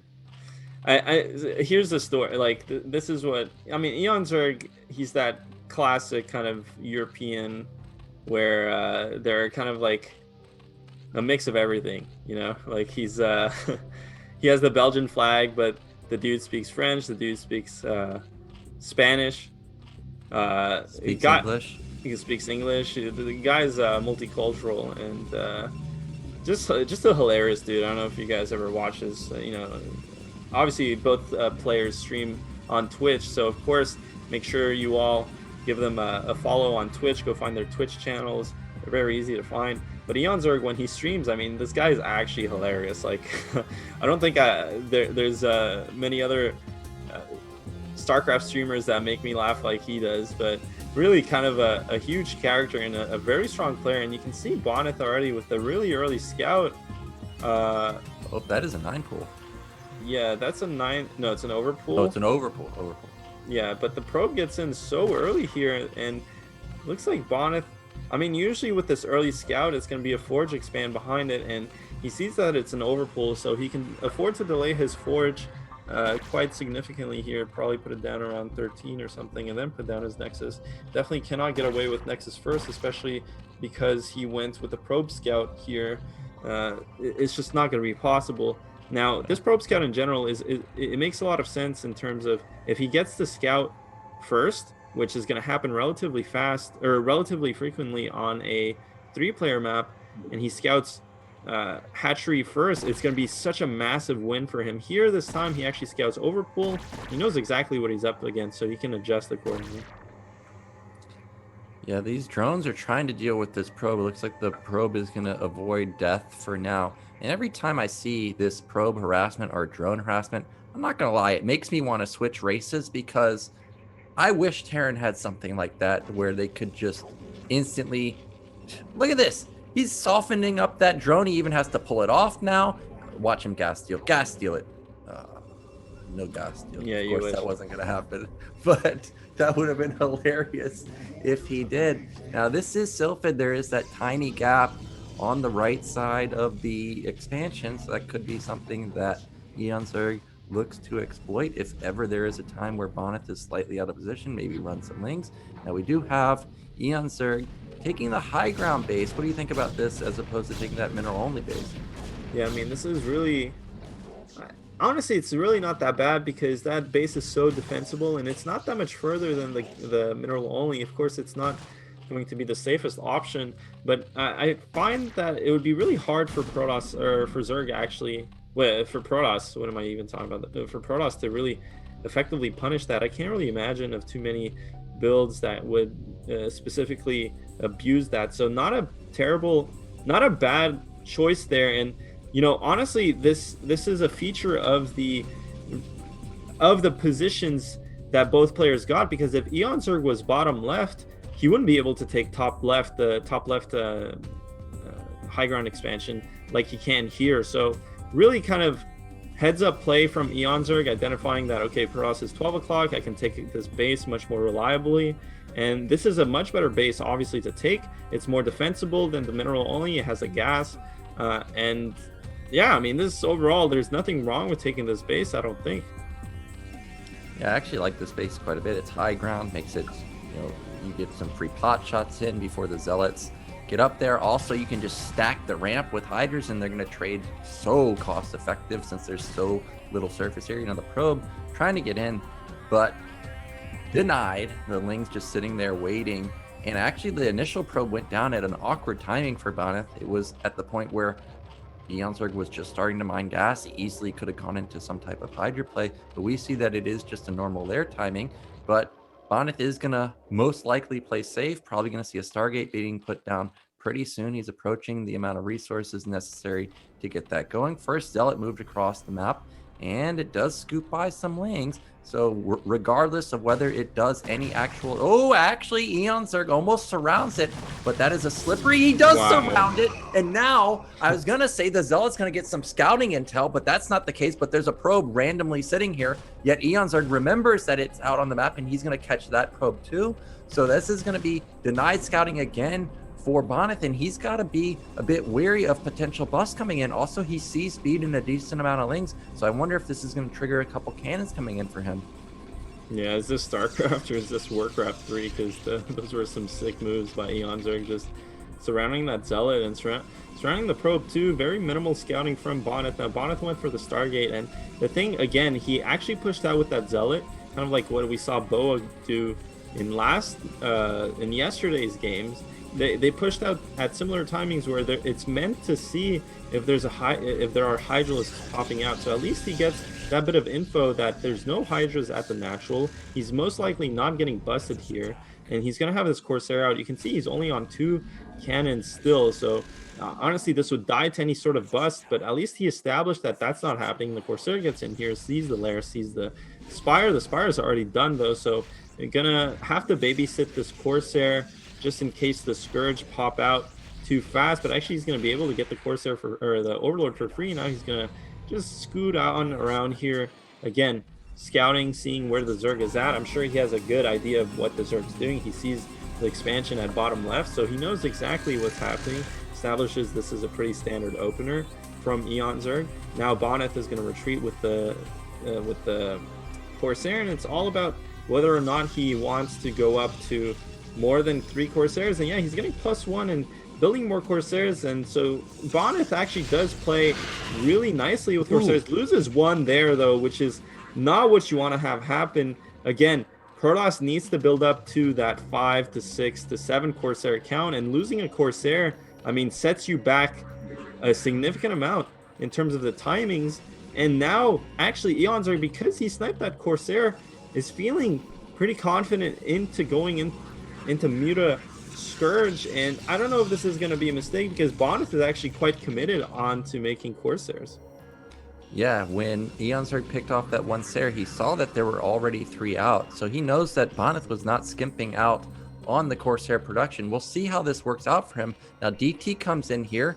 Ooh, and even if he doesn't get any kills, I think he may have saw that gas, and that may have been all he needed to see to tip Bonyth off to, hey, why are you mining 3 gas potentially? It could only really mean one thing, but we don't see him putting down any more cannons just yet. We still see constant Sair production, and he does have +1 weapon, so that is going to be a lot of DPS in the air. Now, to come in here at 755 and see there's no Hydras, yeah, instantly puts down cannons. He knows what's up. Another Sair ends up falling, but that's a lot of cannons. I think regardless of how many mutas actually eOnzErG builds, he's going to have a tough time getting through these cannons and Sairs, even if it is only at 4.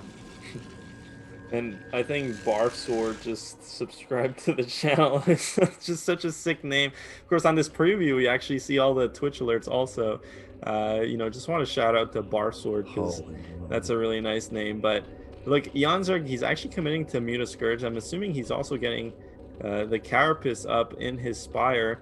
So this is going to be really dangerous for Bonyth because he lost so many Corsairs to random Scourge. You see, I think Bonyth has an idea that this might be coming because he's actually making an Archon and not banking any energy on the Templars because he knows this isn't this is not Hydralisk. It's going to be air from Zerg, and now they finally get revealed. Bonyth is probably going to panic a bit here because look how many Scourge there are. There's no way of cleaning them up with this Corsair count here.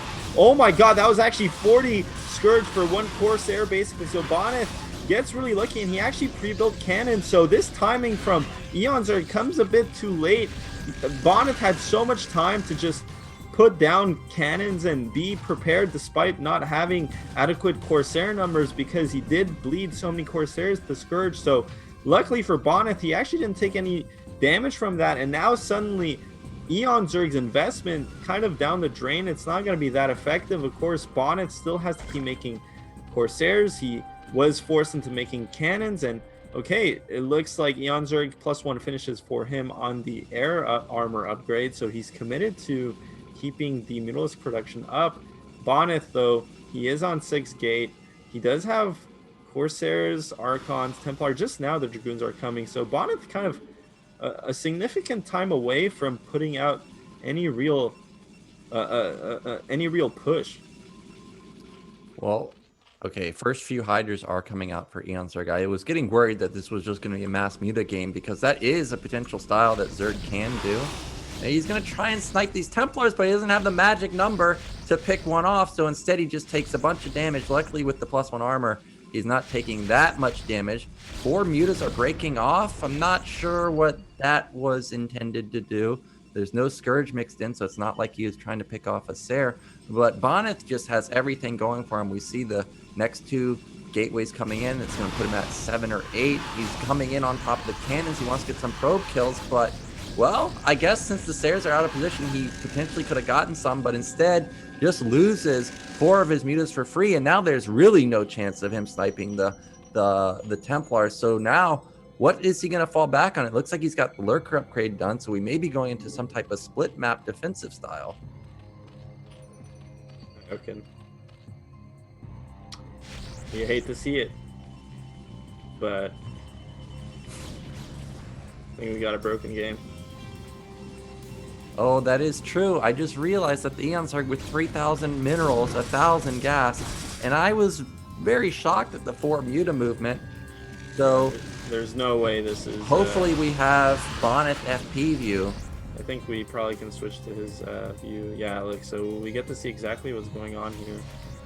I mean, very, very unlikely that that was not broken because, you know, there's no way eOnzErG wasn't producing from all his hatcheries this whole time. So now Bonyth moving out onto the map, really scary for him because obviously Zerg's going to have a lot of units at this point, but it doesn't look like Zerg's contesting this push out, so Bonyth is going to get into position very quickly here. Lurkers are already out, and eOnzErG is already taking his 6 o'clock mineral only, so eOnzErG looks like he's going to play... Okay, apparently that gets canceled. I was going to say, looks like he's going to play a very turtle-based style, a defensive style, and probably take up the hive, but it's really hard to say. I mean... I wonder what the was the replay not broken? There's no way. I mean, look how many mutalists there are. There's still so many mutas here from eOnzErG. I wonder if he took a base at bottom left, gonna get a couple more probe kills, and this is really kind of wrecking Bonyth's economy. Like, he doesn't have that many probes left in his main. His natural has a decent saturation, and he's probably mining from his 3rd decently too. So he's gonna have to rebuild a couple of probes, but here. Yeah, it's totally broken. It's gonzo. Yeah, if this was LZ Gamers, or I wouldn't be convinced. But because it's eOnzErG, I'm pretty sold on that. This is a broken live game, so we'll see pretty soon what actually eOnzErG is up to. We've already confirmed that mid left, there's no base there. And if eOnzErG wants to play the defensive style, he's got to start taking bases pretty soon. But you can see that Bonyth's army is just absolutely massive. 140 supply. eOnzErG is doing a really good job with these mutas. The initial few mutas, we don't know if it was broken then, didn't deal much damage, but now he shut down the natural. This is really stalling the game out quite a bit. Bonyth is taking mid right, but this army is absolutely huge. The one saving grace is just now Bonyth has got an observer, so by now eOnzErG should have a huge amount of hydras, a huge amount of lurkers. But it looks like this bottom middle base is going to get canceled again. Yeah, I wonder what happened to Bonyth's Corsairs. I think they just kind of all died. But the problem here for eOnzErG is that, yeah, sure, he's doing a lot of damage with these mutalists. Bonyth is expanding to his 4th base already, and eOnzErG is only on 3 base still. I mean, Protoss is on 3 base. Sure, he's not been mining from his main occasionally and from his natural. Maybe eOnzErG randomly has top left. It looks like no, he's just moving a couple Hydralisks there. So the problem here for eOnzErG is that he committed so heavily to Mutalisks. Now he's going into Hydralisks.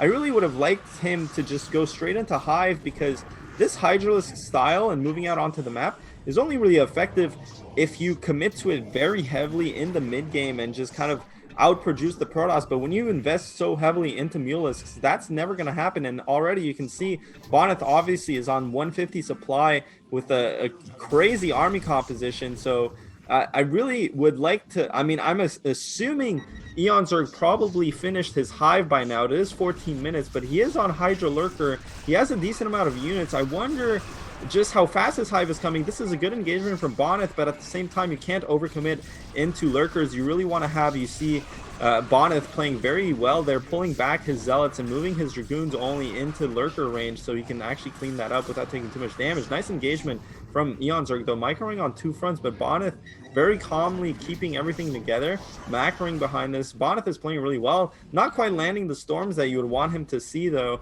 I think with really good storms here, he could be able to bust through this. He really has an overwhelming army advantage, I feel like. So now he's committing, but even if he kills this sort of defensive position from eOnzErG, it's going to be so hard to assault that high ground base, even if he has overwhelming units, because there's so many lurkers, hydras, and the high ground working against him. But now maybe an opening has shown itself, but the thing is, he's kind of putting himself into corner, Bonyth is, and eOnzErG has so many hydralisks. The lurkers, though, they died, but these hydras are going to clean up the goons. There are no Templars supporting the goons, and nice micro there from Bonyth. Sections off a couple of his goons, sacrifices the rest so he can actually pull some of his units out of that fight. But unfortunately, that was really bad from Bonyth because his army got completely slaughtered. He's reset here. Now Bonyth, of course, starting to float a couple minerals here. Unfortunately, it's going to be, there we go. He gets that macro cycle in. His macro is actually on point this game. He really needs to not lose that mid-right base. And what I wonder here is, I mean, if eOnzErG is on hive, this is looking pretty dire for Protoss. But if not, I mean, we're still 4 base versus 4 base. Yeah, the whole fight, I was like, where are the Templars? There's another Templar that just gets sniped now. This time he's got 3 Templars. The last fight, I think I only saw 2. So that was really the game-changing move there, is just the lack of storms. But an amazing fight from eOnzErG to be trading that well. Now he may actually get a cancel on this Nexus potentially. And this should alleviate some of the pressure where maybe eOnzErG can start taking the left side of the map. He's also confirmed that Bonyth has mid-right. He sees that Bonyth is taking a 5th base. There's no way Zerg is comfortable being down a base versus Protoss. We see that eOnzErG has +2 weapon. So he needs to start taking his 5th base pretty soon. We still don't know if he has hive or not. Observer hasn't gotten in there. But at 17 minutes, you got to imagine that hive has to be done. So we may be seeing a swell of lings pretty soon. But here comes round 2 of Bonyth's attack.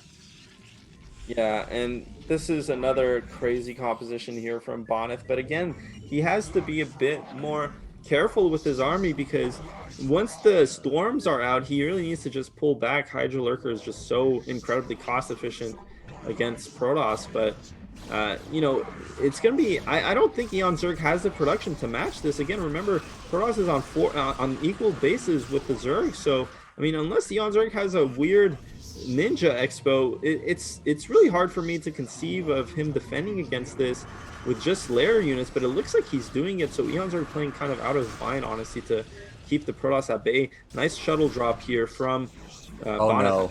Only 4 zealots, and eOnzErG is going to lose an enormous amount of overlords there for free. So probably supply blocking him. Meanwhile, 4 zealots wrecking havoc in his base, but still taking a nice fight, though. Nice storm from Bonyth. Now lurkers coming in. eOnzErG has so much stuff, but I can't imagine he has a big bank behind this, and I can't imagine he's mining very well, especially not after that zealot drop. So this is really do or die for eOnzErG.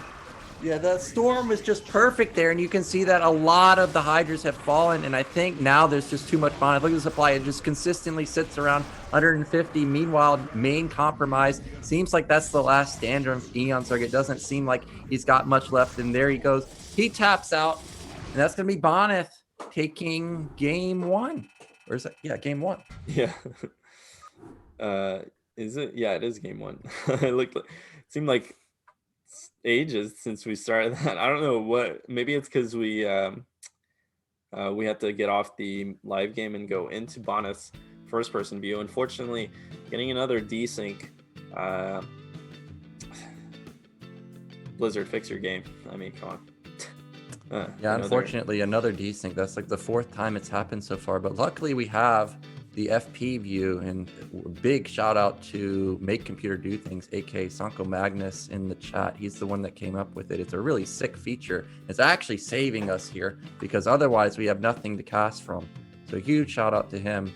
And man, Bonyth looks really good. And eOnzErG, his macros pretty on point too, but unfortunately, it just seems like Bonyth is just out multitasking, taking more bases, taking better trades, and really it came down to the mutas. The mutas in the initial stages, assuming the game wasn't broken, just did no damage. And Bonyth scouted it. He went for Sares, he went for Archon, went for cannons. Imagine a game where eOnzErG doesn't use that many resources in the early game and deal no damage. I imagine that type of game looks completely different. Yeah, for sure. I mean, eOnzErG committed so heavily to that mutalist play, and even the first timing you saw with a bunch of mutas and Scourge, they didn't really do that much damage because Bonyth already, he just had so much time to put down cannons, and he kind of knew what was going on, despite not having the Corsair count, despite the fact that eOnzErG actually sniped so many Corsairs with the Scourge. But after that, the mutas started kind of gaining efficiency. Problem was eOnzErG never kind of got off more than 4 bases, and he didn't get into hive, so he got eventually kind of overpowered by Bonyth. And I think Bonyth really, that game he did, you think about Bonyth PvZ, you think about, okay, maybe he's going to do 2-gate Zealot, he's going to do 1-base Robo, Reaver, some crazy stuff like that, but actually Bonyth just played a straight up PvZ that game, as standard as it gets, honestly, and he just outplayed eOnzErG, so that's really scary. And I think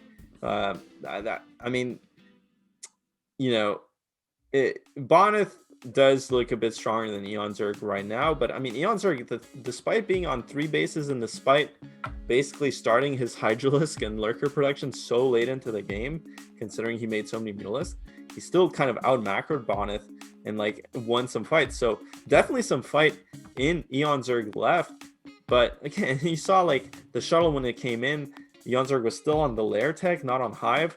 So really, he was so far behind because of that huge overinvestment into Mulus. I think if he just plays a very standard game and just macros really heavily, I think he would be in a better spot. Yeah, it could have just been the heavy investment into mutas just delayed everything. So hopefully eOnzErG will try and just transition into something normal. But you got to give credit to Bonyth there, because even though the DT did no damage, it came in, saw the extractor at the 3rd base, actually came into the natural and saw Sunkens, no Hydras. It's like, what else can it be at that point? So even though the DT didn't do any damage, actually a hero scout from him, because we saw yesterday where Boa just instantly died to mutas. There weren't even any Scourge there. Yeah. So imagine if Bonyth doesn't see that, only has 1 cannon. We saw eOnzErG almost trying to bust through the main, even though there were 3 cannons. So second game is going to be Eclipse. Bonyth versus eOnzErG. Bonyth 1 game away from getting out of this group.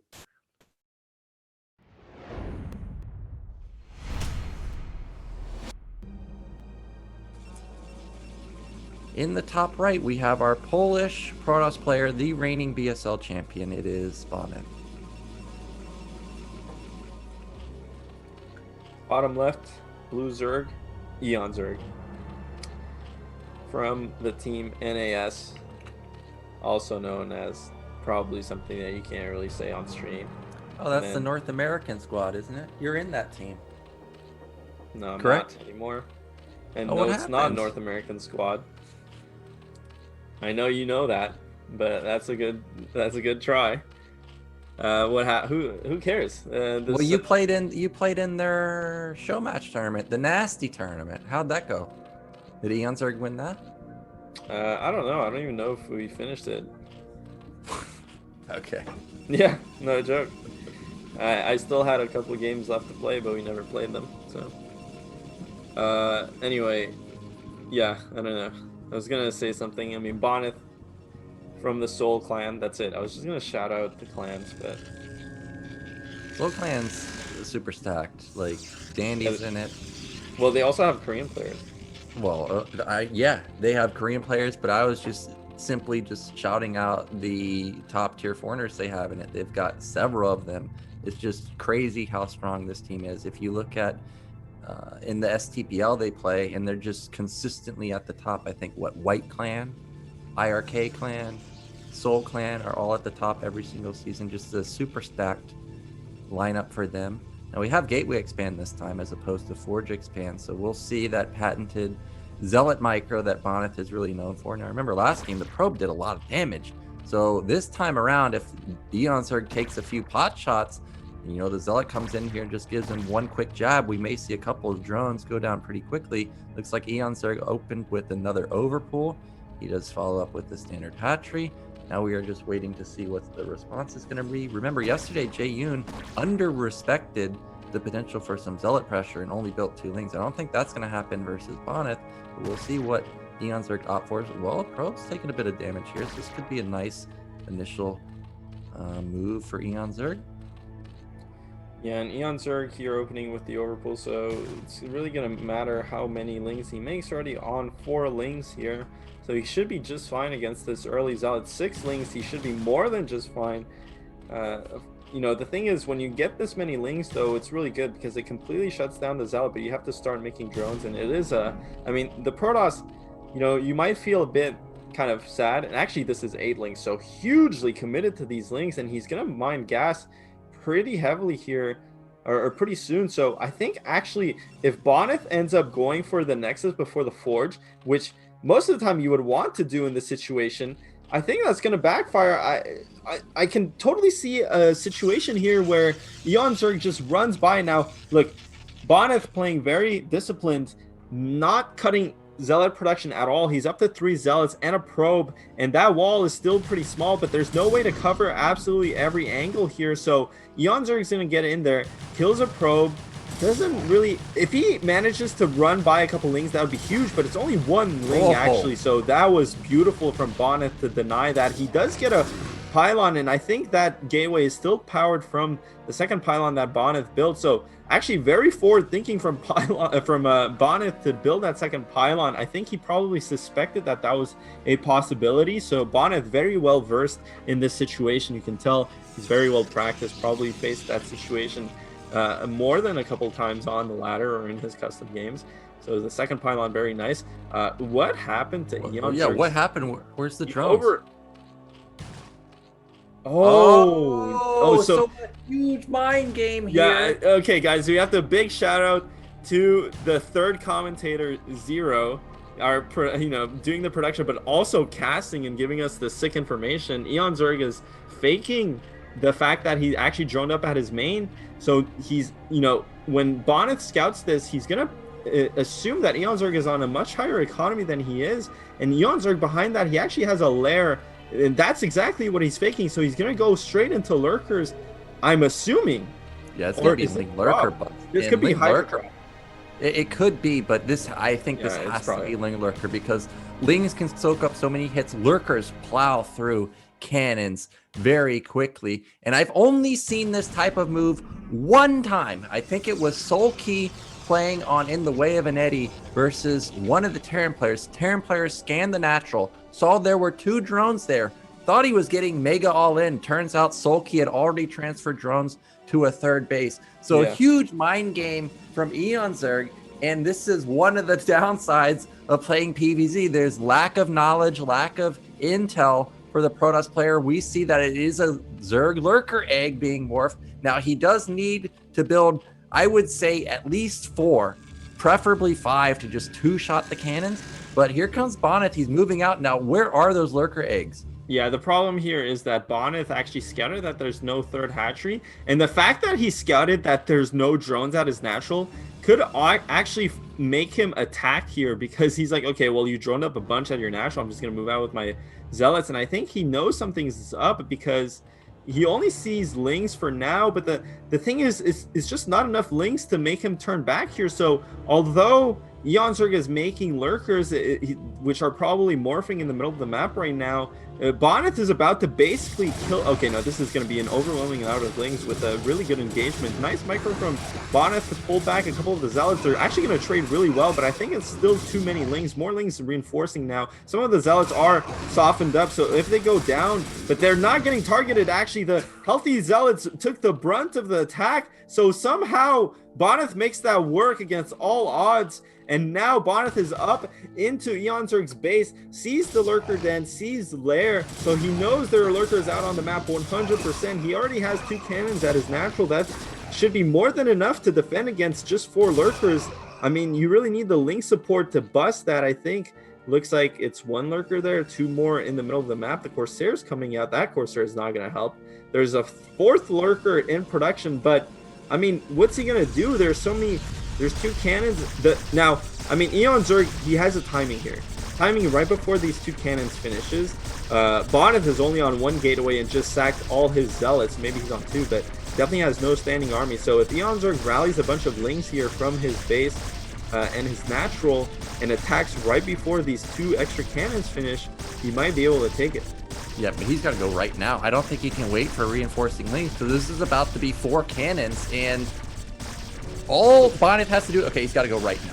Okay, cannons are coming in. The longer he waits, the more devastating. Now he goes in, but the 4 cannons are up. So this is it for eOnzErG. Zella's trying to be a hero in the front. You can see how fast these cannons are going down. Ling's getting on top of the bottom cannon. There's only 1 remaining. And if this cannon goes down, there's going to be no more detection for Bonyth. And what looked like potentially a nice hold from Bonyth, maybe a game-ending move for eOnzErG. He's going to be in the main. He's going to be in the nat. There's no cannons in the main. And eOnzErG is going to take game 2 with a very, very slick and sneaky all-in. Very clean, and not something you I don't know if anyone expected that from eOnzErG. It was such a high IQ play with the drone transfer, and not just that, but just the discipline he showed there to wait for the lings. He knows, like, he knew the cannons were warping for sure, and you and I were like, he has to go, but the thing is, it is 4 cannons, but lurkers actually do quite a lot of damage to cannons, and once you have that many lings and you know that you cleaned up all those zealots, I mean, just the patience that eOnzErG showed there kind of rewarded him. Instead of just going all in thinking, okay, wow, Bonyth knows what's up, and kind of panicking, he kind of remained composed, waited for his lings, and just went and won the game. And that was really sick. And now we're going into game 3. Yeah, well, this got really spicy because eOnzErG has some clever builds in CVT, and he's an absolute killer. There's only a few Zergs that have that killer instinct. And now I'm seeing it in ZVP, and now he's got this in his arsenal. I don't know if he's ever shown it versus Bonyth. I'm sure he probably has, but now Bonyth has to be worried about, hey, what other type of all-ins do you have? When I scout you at the natural, it doesn't necessarily mean that you're powering. The 6 drones there could be anything. So now he's probably in Bonyth's head a little bit. So we'll see how Bonyth is going to respond here. Like, is he just going to play his normal play? Is he going to respond with going Reaver potentially on 2 bases? Near the end, I saw the robotics coming in, but it was way too late. So maybe something like that triggers Bonyth to play like Reaver Sair, maybe. I don't know exactly. But the mind games from eOnzErG, I would not want to face him right now, because I'd be going into game 3 thinking like, well, what the heck is this guy going to do next? Yeah, eOnzErG's got a bit of Taitsu in him, but he's also just a macro beast, so you kind of don't expect him to necessarily pull something like that off. Now it looks like Bubbles is going to be map 3. I think this is the first time any player actually is picking Bubbles, so really excited to see how this plays out. Now both 1 game apiece, Bonyth versus eOnzErG. This is going to be the decider of who gets through in first place in this group.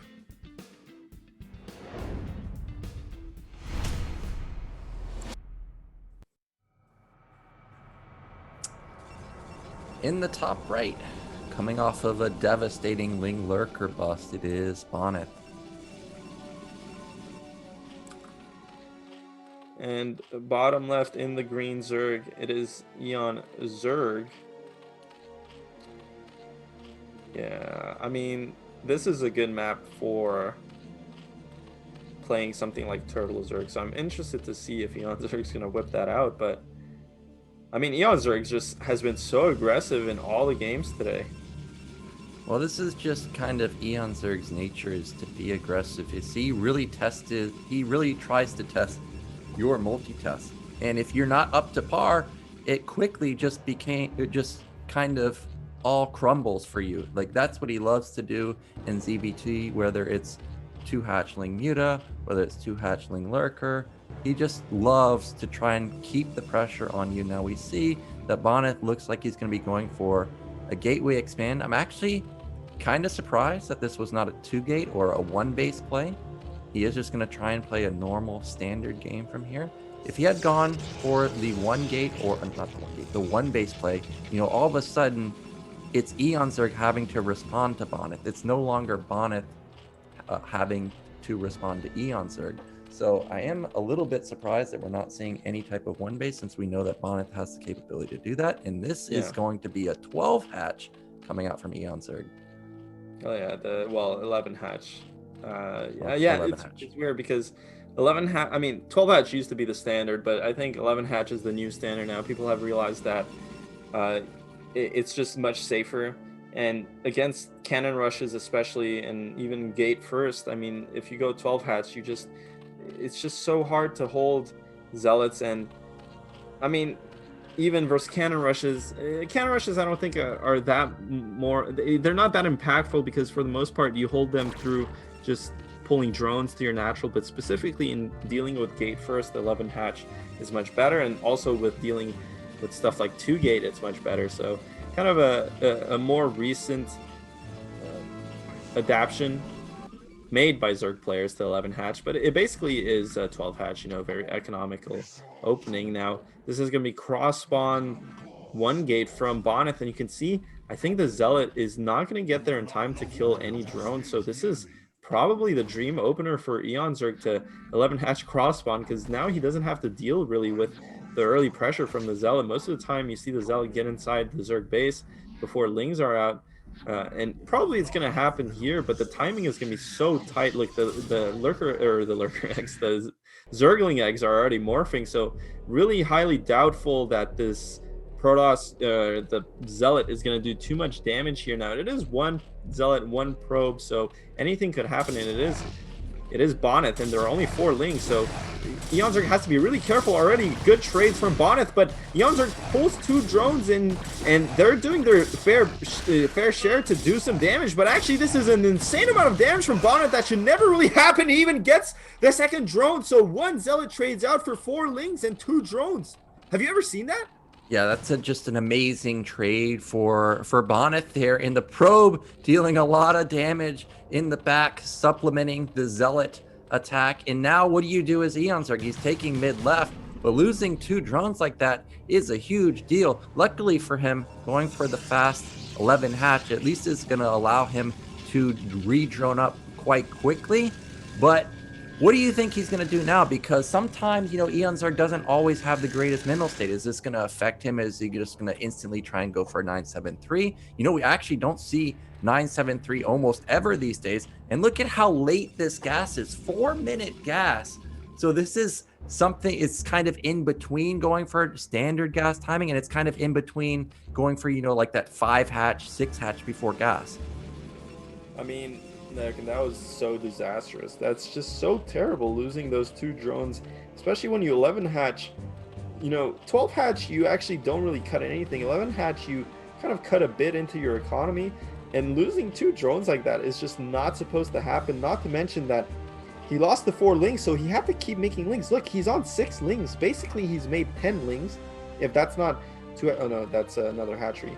So, I mean, honestly, eOnzErG's economy is so obviously he's not poor, but I'm saying is relative to most standard games and relative to what Bonyth is doing, eOnzErG's economy is starting off so behind. Now to offset that, I think eOnzErG is going to delay his lair here, and he's going to go into 5 hatcheries before teching, which is not a bad idea, because when you actually tech really fast in this matchup as Zerg, the investment that you put into the hatchery, and that's going to be Hydra Den. So not quite as 973, but it is going to be a bit of a Hydra pressure build. You would definitely want to see the 5th hatchery, but actually I think the Hydra Den is right on time for this Corsair timing, so I don't think he's going to be playing aggressively at all. Just getting the Hydras to not lose too many overlords to the Corsair, though we'll have to see, because he just spent a bunch of resources. I doubt that's all into Hydras. Maybe he's getting one of the Hydra upgrades, and he's staying on 4 hatchery. So might be an aggressive bust here randomly. I agree that I don't think it's going to be a bust, simply because where's the nat gas? Like, I mean, I know Hydras are cheap, but this is a lot of Hydras. He has a decent amount. It's what, like 5 Hydras right now, but also the Sair, can be at any of the bases. So I think, well, you can't lose the Sair. It does take a decent chunk of damage. Now, originally seeing the couple Hydras come out, you may be a little bit worried, but eOnzErG is consistently spending his gas. But again, Okay, there we go. There's the lair. You can't build that many hydras off of one gas, so I don't think this is a bust. I think this is just to force a few cannons out. Just make sure Bonyth respects the potential for a bust. And we do see that this is 4-gate speed from Bonyth. So regardless of whether this was a bust or not, this is going to be a ton of zealots coming out. Yeah, but yeah, that's the thing. eOnzErG is hitting a bit too slowly with these hydralists. Yeah, they're going to probably force a couple more cannons. But again, the Protoss got to build their gateways before putting down those cannons and get their infrastructure going. That's really what's most important. Like, if the Protoss gets to put down gateways, they don't really care how much money they spend on cannons after that. The most important thing for Zerg is to delay those gateways by forcing the cannons, but these hydras are just too slow. They're going to get a gateway, not even going to get the... Looks like they don't have speed, so that was range upgrade. Oh no, they do have speed upgrades. Not even going to get the forge there, so really no problem for Bonyth losing that gate, forcing... And Zealot speed actually kicks in at such an early timing. Bonyth is going to go for a counterattack here. Yeah, and now eOnzErG's got to scramble to get units, because I was watching his supply and he was supply blocked for the past 30 seconds, and he's about to have 10 zealots knocking on his doorstep. I didn't see a single cannon or a single sunken at his nat. I don't know if he's got sunkens at his third base, and following this up is going to be 2 to 3 more gateways. So Bonyth is going to be relentless here. He's going to constantly keep up the pressure. You're going to see a couple of Templars come out pretty soon and start banking up that energy. And yeah, there's no sunkens here, so these zealots are just going to have a field day. eOnzErG's already starting to retreat his drones. He definitely does not have critical mass hydras to engage this. So I don't know what... Okay, actually, that's a lot right there. And with the drone drilling, he may be able to fend this off, but Bonyth, I don't think necessarily really cares about these zealots. He's killed so many drones. How many went down there? Like 4? So a nice trade here for Bonyth. Yeah, and he's still going to actually win this trade because the high ground is working so much against eOnzErG. The hydralists are just missing onto these zealots, and Bonyth is getting crazy value off these zealots, pulling all the drones off the mineral line, not to mention the amount of drones that he's actually killed. And behind this, he's built a couple Templars, so the Templars are already banking Storm. He's got a bunch of gates on the way, going up to 6 gate at least. Looks like 5 gate already completed. Not quite 6 gate just yet. A bit light on the gateway count, to be completely honest with you. And now Zerg is on basically 5 hatcheries, so it's going to be scary though. He does have Storm to work with, Bonyth does. But the problem is, with only 5 gateways, it's really hard for Protoss to make enough units to contest Hydralisk production from eOnzErG. So it's going to be interesting here to see how eOnzErG chooses to abuse this. It looks like he might be going for a bust. And he actually did go for the bust there, which is really weird because, I mean, he saw those Templar there, and there's enough cannons to kind of... Storm with cannons can hold off a ridiculous amount of Hydralists. So unfortunately, it takes a really bad trade there.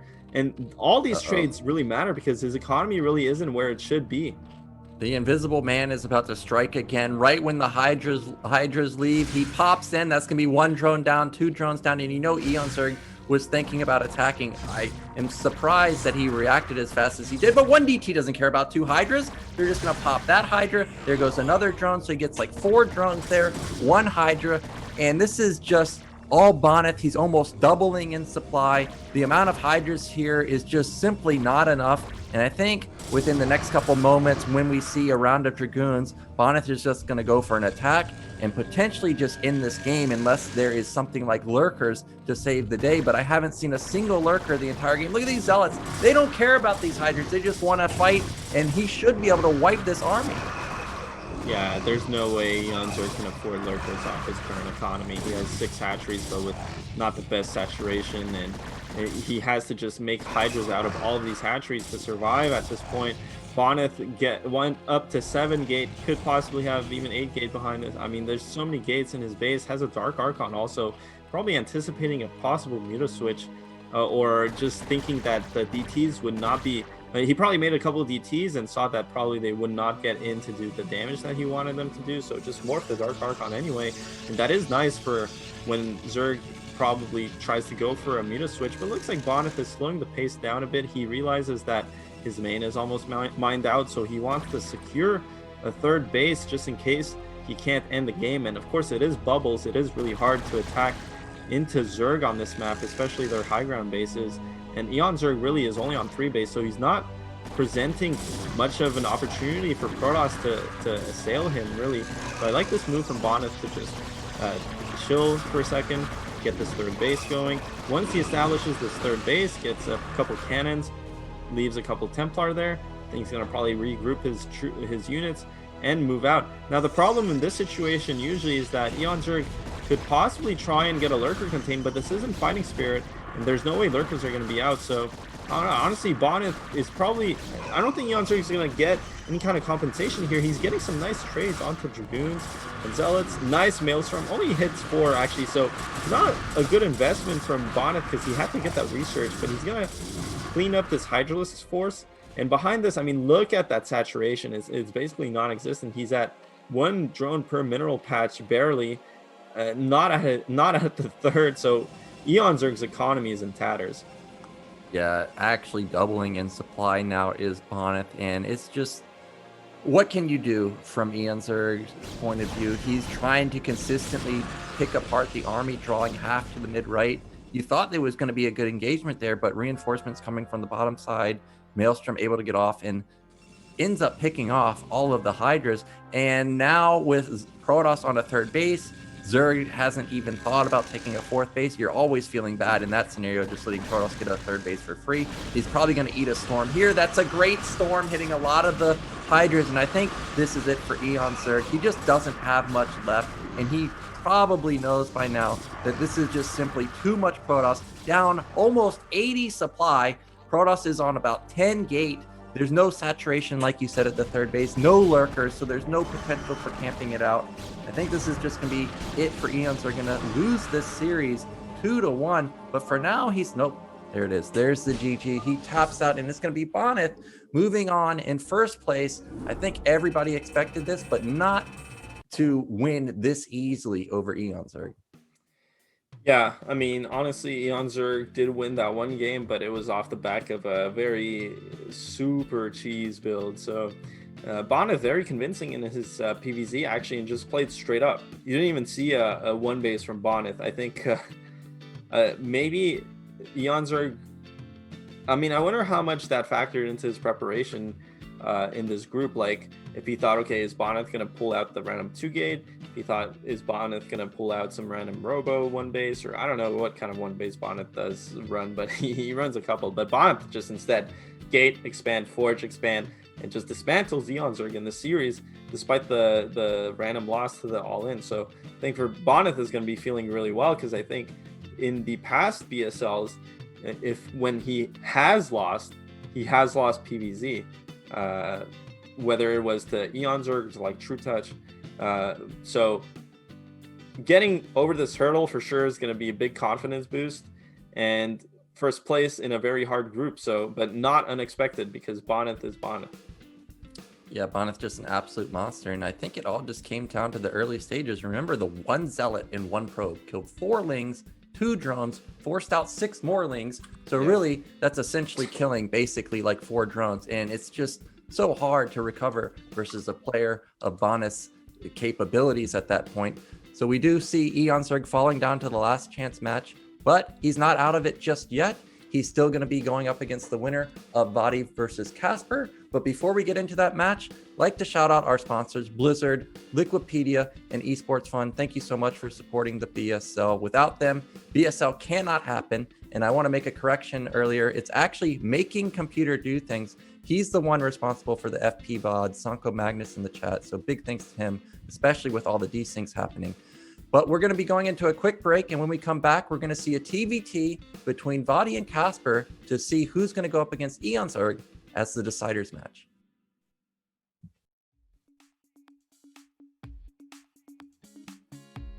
Yeah, but it also might be a catastrophe, because this is 6 dropship, sure, but this is triple turret, and there's really not a lot of surface area. Okay, he unloads all of the tanks, and it's also right within the armory, so that's going to shut down +3 probably. There's no way that SPX can actually deal with this army.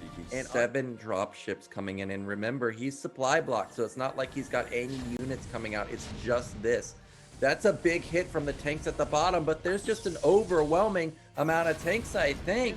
But Dandy's very much set on this, on breaking SPX's main. And if this doesn't work, SPX has so many bases top right to work with, but SPX does not have the time to take it because he's constantly getting dropped. And now Dandy's found the weak point. There's only 4 tanks, 1 BC. He just got so many tanks. This is just way too many for SPX to hold. So SPX unfortunately ends up dropping.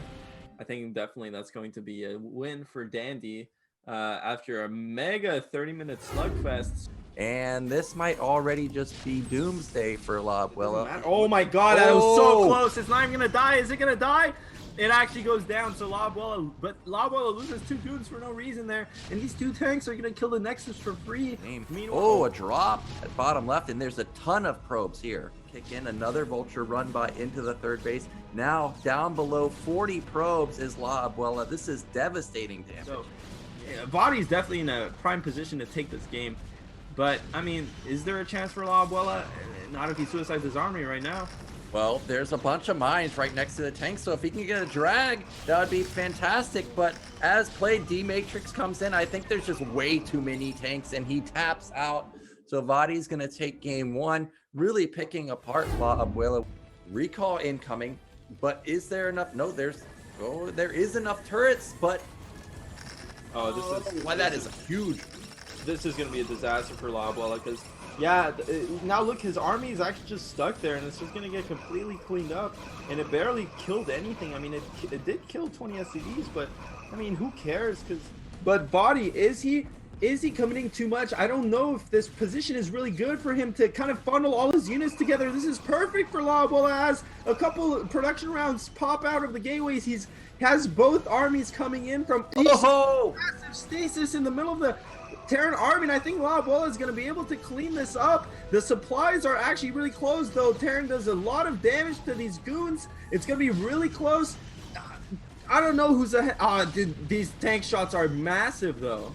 Man, Lobuela looks like he's going to try and go to the 12 o'clock instead. I wonder if there's only mines there, so if he just runs the zealots by to clean up this minefield, he's losing a lot of time. He needs to get in there before those SCVs mine too many resources and forces the command center to lift. So actually this is a very good counterattack from Lobuela, and Lobuela, I think he managed to run his probes away. As I mentioned, they're in the middle of the map kind of going back, so that's going to be really crucial. If Lobuela does not throw away all his units here, which it looks like, yeah, okay. GG. He definitely knows there's an expansion here because the drops are flying straight to it, so he's going to be able to basically shut this expansion down, which is huge because now vOddy has mid right going.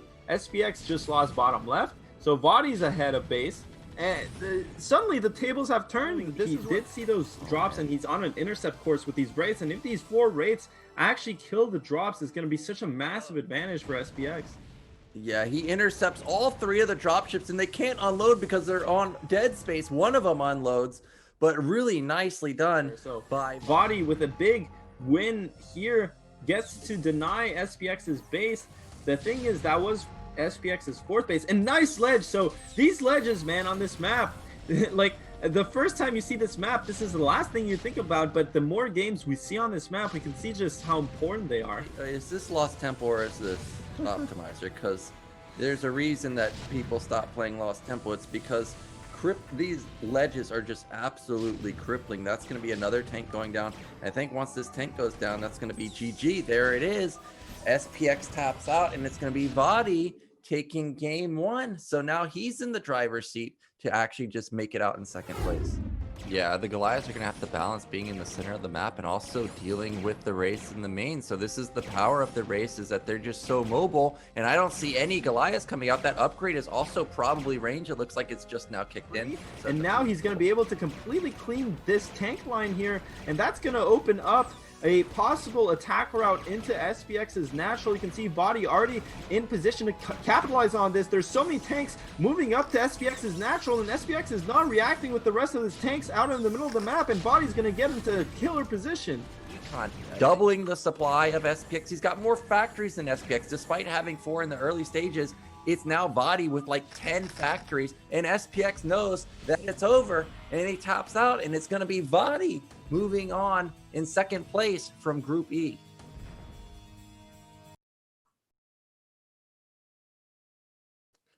We are back with the round of 16 Group B. Just saw Bonyth crush through eOnzErG, but he's not out just yet. Now we're going to be getting into vOddy versus Casper. This should be a really good matchup. vOddy looked really good in this particular matchup in the round of 32. Casper is consistently in the round in BSL, so his TVT is definitely very good. So you think vOddy's got what it takes to take out Casper here, or is it going to be Casper versus eOnzErG as our decider match?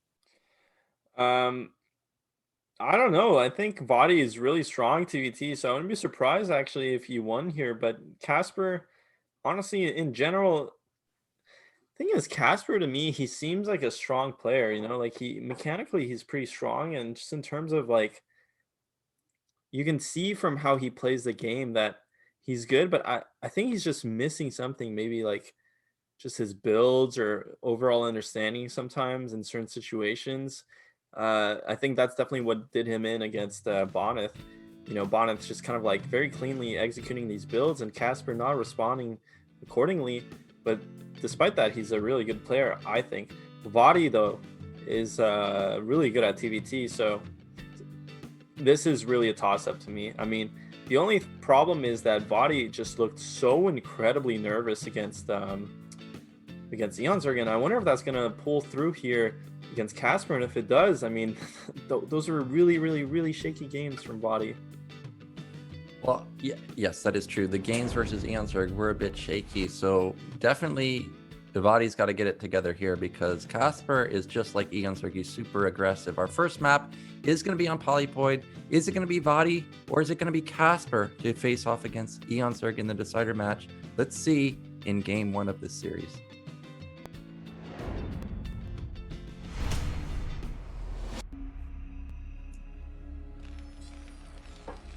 In the top right in the brown, we have our Swedish Terran. It is vOddy. And in the top left, in the yellow. Whoa, wait a second. He's playing Protoss. It is Grime Boss, aka Casper. Yeah. So guys, remember, these players have had to declare their matchups for the tournament beforehand, and seeing as Casper actually played Terran versus Terran in the previous rounds, he's actually supposed to be playing Terran against vOddy. So we'll have to see here if we can clarify that situation real quick. Either way, we're gonna definitely be remaking the game. Well, I didn't even know Casper race. He does play Protoss. Yeah, he does. I've played as Protoss. All right, well, that's news to me because I've played Casper on the ladder a couple times and it's always been Terran. It's not like his TVT is weak. I was about to start talking about it because last week we saw vOddy play an interesting one-fact siege expand, and I actually think that Casper's style just flat out beats that. So yeah. I'm curious how vOddy is going to adapt because my experience versus Casper is he's Vulture Man. If you hold off the first attack, there's a second one coming, and then there's a third one and a fourth one. So if there's ever a bad trade for vOddy, it's going to snowball very fast. And since he did like to stay on one fact production, I think Casper, at least in the first game, assuming that we see that opening from vOddy, is going to have good success, and it's going to come down to how vOddy adapts here. So I'm a bit shocked that actually Casper was thinking about playing Protoss because his TVT seems like a direct counter to what vOddy would do. Well, yeah, we'll have to see. Yeah, well, let's get back into the game. It's going to be Polypoid, of course, vOddy versus Casper. Casper has to play Terran, cannot be race picking Protoss versus Terran. Let's get into it.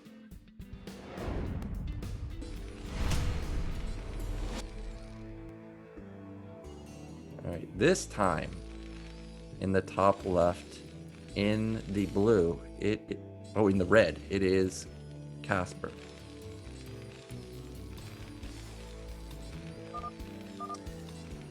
And in the bottom left, no, just kidding, in the top left, in the blue, it is IRK vOddy, the Swedish Terran.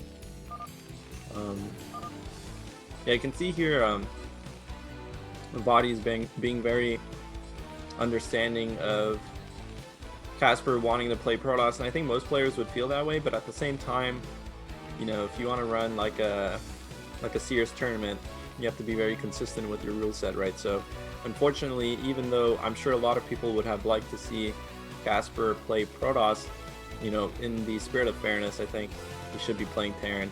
And I wonder if that's going to tilt him, actually, because we see Casper definitely has a bit of a attitude. If it's not just in game, you see him sometimes in Twitch chat typing a lot. I think, and we saw him against Bonyth, just left no GG. So maybe, and the thing is, I know that Casper has been playing Protoss recently quite a bit. So if he actually prepared for this group playing Protoss, he's not going to be happy with this. And if he's not happy with this, he's not going to be playing his A game. So 11 gas already from Casper, actually. Yeah, so that means he's most likely going to be a bit aggro here, maybe combo with 3 to 4 Marines, couple Vultures, and vOddy is going for gasless this time. So already Casper's not looking like he's going to be in a fantastic position unless he continues to mine gas here and go into something like we saw Cryoc pull out, such as a 2-fact follow-up. But this really does seem like it's probably going to be a couple Marines, Vulture attack, but vOddy should have a bunker here, so that's going to shut that down immediately. So it all comes down to whether or not Casper continues to mine gas. We're approaching 50 gas right now, so let's see what he decides on. SCV is going to be scouting vOddy pretty soon. At least he'll be able to make an informed decision whether he's going to pull off or not. We see the factory has started, and it looks like he's going to continue to mine gas because it is consistently going up. So we may see a repeat of what we saw yesterday in the Dandy game, which is potentially a 2-fact. And since SCV scouted so fast, this may actually be a proxy factory. And there goes that second SCV. Yeah, the second SCV is going to go out here, which is kind of interesting. Oh, but it's going to get scouted maybe because he's putting it very far forward. And we saw this earlier. We saw Ziggy go for a forward factory and Gosudark just rallied a goon here. Now, of course, vOddy is not Protoss, so he can't do that. But, oh, he's going to be pushed back. And this is actually a game-saving move right there to not see it. Now, I don't know exactly how vOddy would punish this or respond to it exactly, because it's not like, I mean, he's going gasless here, right? His everything is, all of his tech is delayed. But so far, so good for Casper.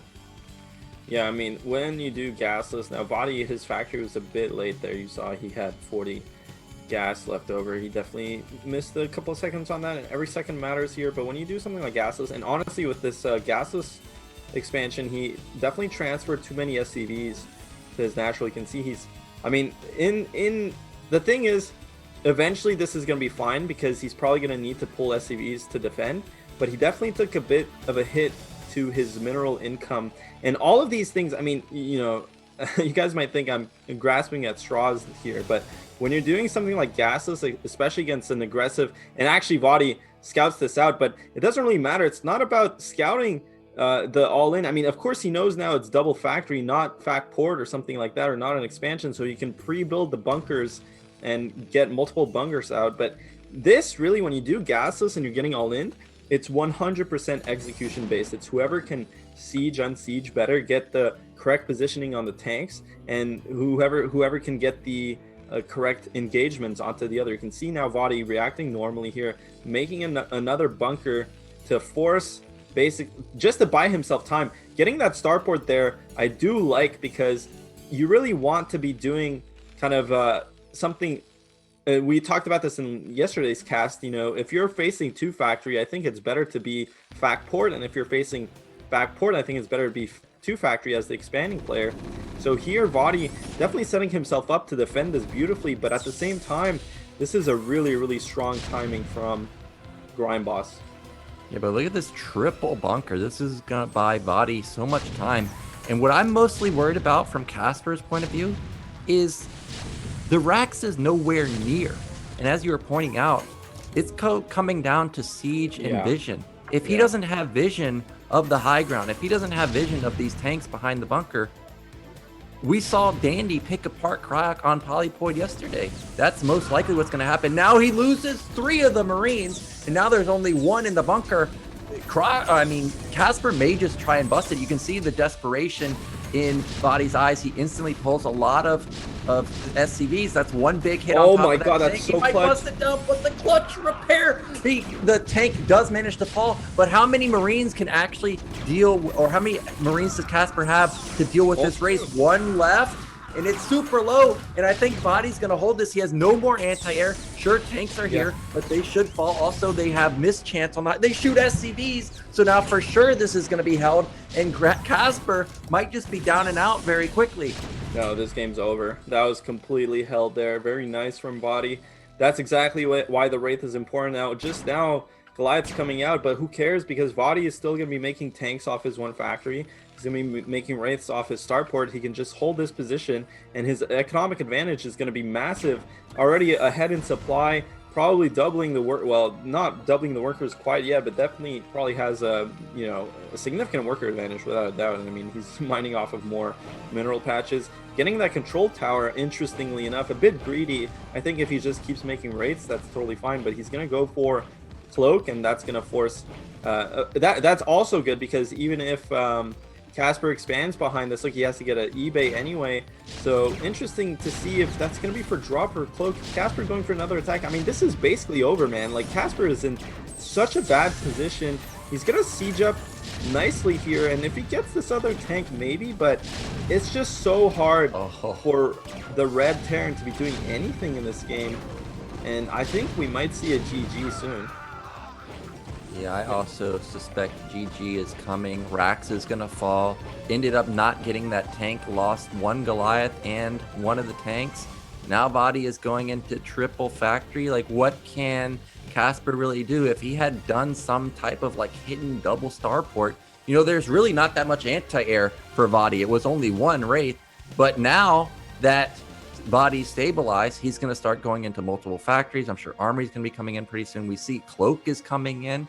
And there's no academy for Casper, so even if it's only 1 Wraith, if you can't see it, it's going to deal a lot of damage over time. Look how much energy it has, too. 150 energy. It can literally sit there for days.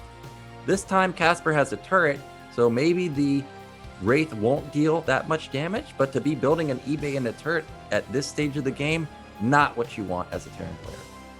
Yeah. I mean, look, clearly he's not going to GG, and he doesn't really have to. He can still play this out, and because he's got map control here, Casper can take a nice position here onto the high ground. But remember, he doesn't have vision, so vOddy just playing this very, very well. Oh, unfortunately, he actually targeted the Goliath instead of the tank, but Casper unsieges the tank. Oh my God, that was actually so lucky from Casper not losing that tank, but took so much damage onto it. The Cloak Wraith is going to come here and clean it up. Now this is just 1 Wraith, which is why I question why he went for Cloak. It doesn't really matter because vOddy's so far ahead, but definitely making a couple more Wraiths is going to be his plan from here on out. And he just leaves the game. Yeah, he just taps out. Nothing going well for Casper. It's so tilting to just have 1 Wraith, deny your tank, deny the turret, like everything going wrong for him. And he's unfortunately down 0-1.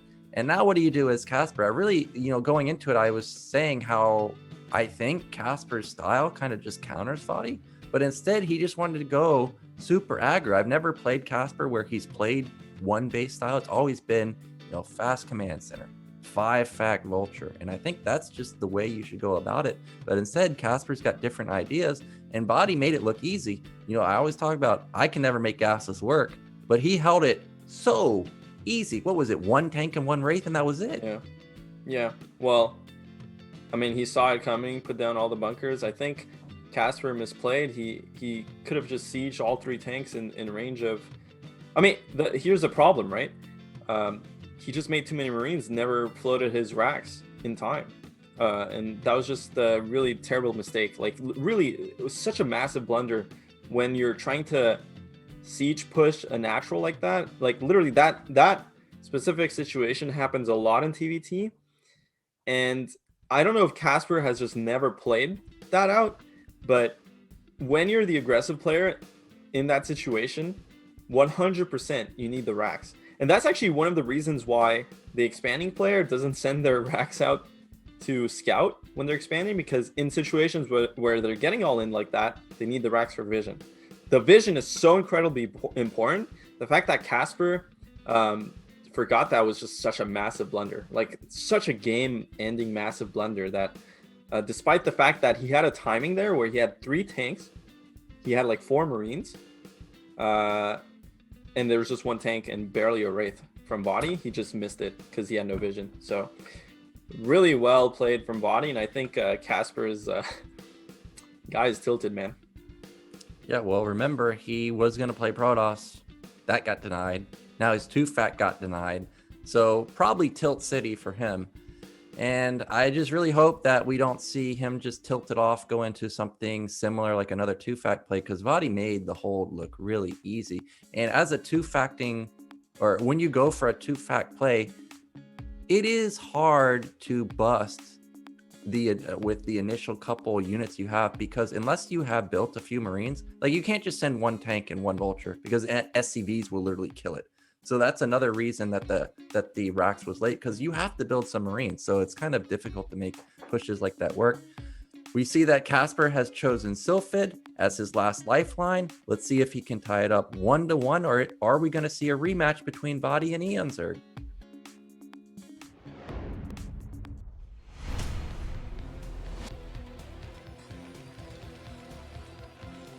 In the bottom left in the red, looking pretty good now. Coming off a solid victory, it is vOddy.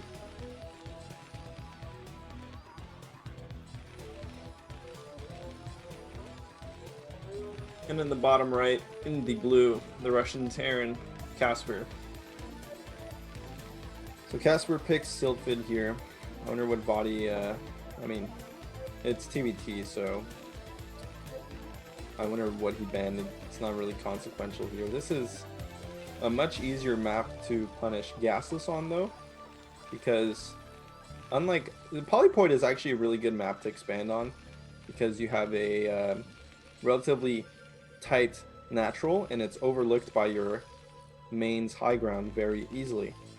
Sylphid, there's no high ground to play with, so Gasless is much more rare on here, predominantly because there's no high ground to use to just siege your tanks and stuff, so you don't have that much of a defender's advantage. So technically, considering last game, I feel like Casper's reacting well to vOddy, in the sense of, okay, you like Gasless, I'm gonna take this map where it's really hard to do it on.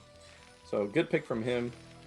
Now this game he's going for the 11 racks, not the crazy early racks he did last game into an 11 gas. Actually, he's gonna go for an 11 gas again. Yeah, another 11-11 coming in from Casper. I was stating that it was probably going to be a Marine Vulture push last game. Ended up being a 2-fact. So maybe now that the 2-fact has fallen, he will just try and play my expected follow-up, which is the Marine Vulture. We see that this time vOddy has actually gotten 12 gas. So as you were saying, not going to go for the gasless play. So now if Casper goes into the Vulture Marine, it's going to be up to vOddy to read this correctly, not underbuild vultures, not go straight siege mode like we saw him last time play this map. And with the 11 gas, that means he's going to have, I think, about a 5 to 6 second faster factory. So if he goes for add-on first, vultures are going to be in your base super fast. So we'll see if that's what vOddy's going to go for. Now, Casper, I see, still had 2 on gas. So we'll see what that means in a couple seconds. Looks like factories are going down at basically the same time. So Casper literally just sacking 1 SCV and not getting really any benefit for it. So that's not good news for him. I mean, when you go for this 11 gas, you actually want to get like a 15 factory, right? Like you don't even build your second depot. And it looks like Casper went for a second depot. So kind of, or did he? I don't know. It doesn't look like it. His depot hasn't finished yet. So Casper just in general kind of questionable build order here. Unfortunately, maybe it's the nerves or the tilt settling in, but vOddy's going to be very happy with that. Obviously, already he has an advantage just from doing nothing already. Yeah, he just killed the SCV, and it looks like Casper is cutting some SCVs to get out a faster command center. So cut to get the faster factory, cut to get the faster command center. He's actually even in supply.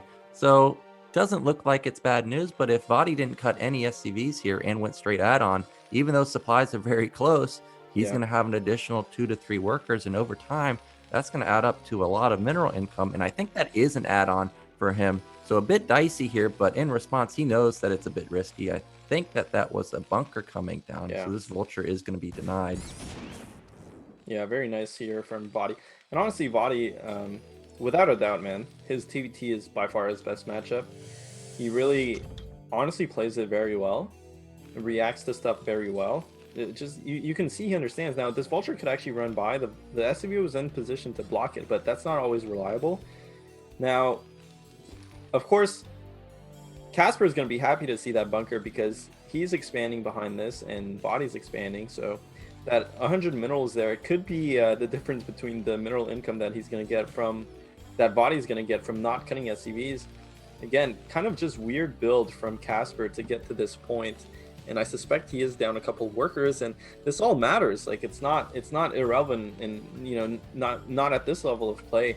It's going to be much better for vOddy going into the mid game to have a couple more SCVs and have the similar expansion timing here. But it looks like it's probably just, I mean, Casper is going to have higher supply here because he's actually making vultures regardless, and it looks like vOddy's making tanks, getting an armory there. So no third factory. He does scout what vOddy is doing. He knows vOddy is on tanks, so I suspect probably at this point that Casper is going to start getting his mine upgrade, and he's going to start building tanks, and he's going to have some nice map control, getting his second gas there, so indicative of transitioning into tanks, not making that many vultures. So he's going to have map control, and vOddy's going to have the tank count advantage.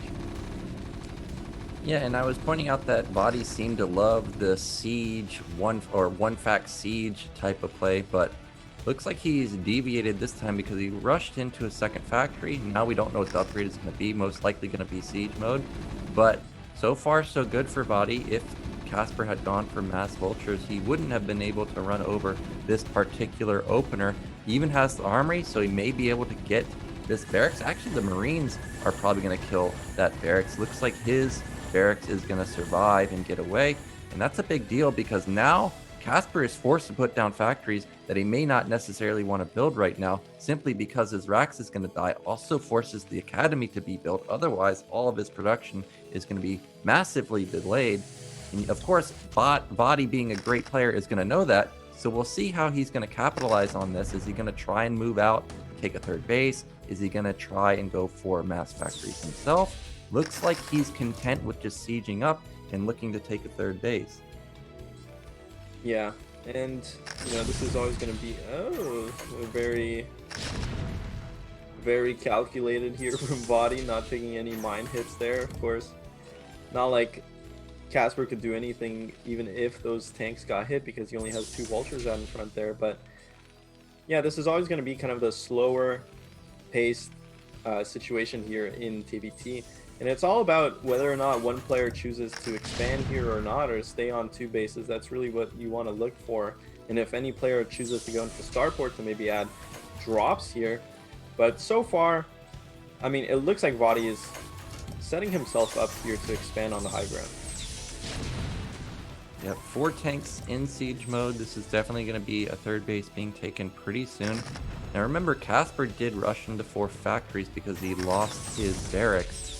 And yeah, he's going for a push here. He has 2 tanks just sitting and waiting, and there's a lot of vultures to soak damage up. 1 tank can dish out a decent amount of damage too, but not enough DPS because that tank behind it was still in siege mode. So for now, vOddy is just going to trade 1 tank for 1 tank. Also losing a bunch of vultures is Casper, but he has more units streaming across the map. Barracks is about to finish. Remember, he was not able to get up his academy, it looks like. So he doesn't have vision, whereas I think vOddy still has his Rax alive, but it's all the way across the map, so he can't use that for vision. But Yeah. Oh, there's a drop. vOddy doing what he does best, and he's just going to counter with a drop, most likely going to be vultures, and all of the units of Casper are across the map. Oh, 2 tanks just pop out though. Yeah. 2 tanks just sitting there, but he didn't see it, and Goliaths are actually being dropped. the big old Goliath drop. I don't know. I've seen this even more on the ladder too. It's just people really like these Goliath drops, mostly because they can actually kill other vultures, so you can't just send vultures to deal with them. But I don't think this is going to do too much damage here. vOddy will get to scout Casper's base, and at this point, I mean, they're both going 5 factory. vOddy looks like it's just weird what he's what's pulling this? SCVs. Is he trying to go for a bust? Looks like he wants to bust the contain, but the contain from Casper looks like it moved back. No, there are 3 tanks here, but I don't think he even needed to pull the SCVs. Of course, he didn't know that. We see that. Yeah. 2 vultures are going to soak up some hits, and now he's going to trade for that tank right there. So nice trade for vOddy, and also keeping it very hectic on the other side of the map. Now look at Casper's barracks. We were just talking about the importance of vision. He's the one that has vision right now, and vOddy's got to be careful because that tank in the front is super low, could easily be popped off. But instead, dropship comes in, saves the day, at least alerts him to the fact that Casper has tank sitting there and waiting, and a big mistake there. No SCVs mining the gas. Grime Boss is going to be kicking himself if he doesn't see that pretty soon. Gifted tank and Goliath there, and double dropship headed towards Casper's base again. No, this is adding up, man. This is really, really bad for Casper because vOddy is scaling up his dropship count. Casper, because he's not mining gas at that natural, means he's going to have a hard time transitioning into starport himself, but he's also got not really that much of a production advantage, and I think vOddy's just going to drop here. This drop is going to do massive amounts of damage in terms of just pulling the economy from Casper. It's going to be really long until it's only 1 tank though, actually, so but these mines are going to be really annoying to deal with, and Casper's going to have to clear this out before he sends his SCVs back, so he's not mining off of his main for a long time, off his main gas at all. Look, his gas income is just absolutely potato right now. He literally gets, I think he only has 1 on gas, maybe at his natural or 2. Nice mine hit there, so actually Casper does clean this up, but that drop was more than worth it. It was just 1 tank, really, of investment, mostly Goliaths and Vultures. And now, the thing is, vOddy, he's going to have more dropships coming, probably going to go up to 3 drops, 4 drops. So the mobility advantage is really going to start factoring in here. And Casper, you know, sometimes it's okay to not go drops in response to the other Terran play. And actually, vOddy's going for raids, interestingly, here. Well, I think he thought there were no Goliaths, but there is still one here. But, you know, if that Goliath gets picked off, then he's got free reign. Okay, he doesn't have ComSat, and with no ComSat means there's no counter to these Goliath or to these raids. There's only 1 scan. He just used it. Another drop into the main gets instantly denied by these tanks. So good defense from Casper. And despite everything that's happened, look at the supply. It's still 110 to 110. Casper still has a 3rd base. The biggest issue for me is that it looks like the army comp is just straight up better for vOddy, where Casper has a ton of vultures in supply.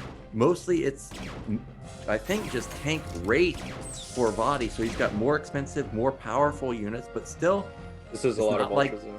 It's not like vOddy can just instantly push across the map. And we were talking about it yesterday where Crack looked like he was in a dominant position, but Dandy just positioned a little bit better and got into a stranglehold position outside of the natural. That's what Casper's going for, but there's so many mines here, and without scan, if he moves his tanks in here, it's just gonna be a death sentence. Yeah, this game's really quickly crumbling for Casper. You can see he's just not even mining gas. Still probably hasn't fixed the problem. Maybe just now he did, but like not mining gas at his 3rd, now he does. Okay, he noticed it. Yeah, it's only 2 SCVs, only 2 SCVs there. This is a complete disaster from Casper. He can't even deal with 3 raids. I mean, and now vOddy is taking a really nice position onto the map, gonna take a 4th base. These drops are still really annoying to deal with. Casper is only on 5 factories because he's been mining no gas this whole time. It's been really hard for him to scale his production up. Meanwhile, vOddy, would assume, probably has a couple more factories, or at least he's on that 2 port, given the fact that he made raids and cloak and everything. So vOddy's putting himself up to be in a winning position now. Of course, it's TVT, you can't just close out games like that.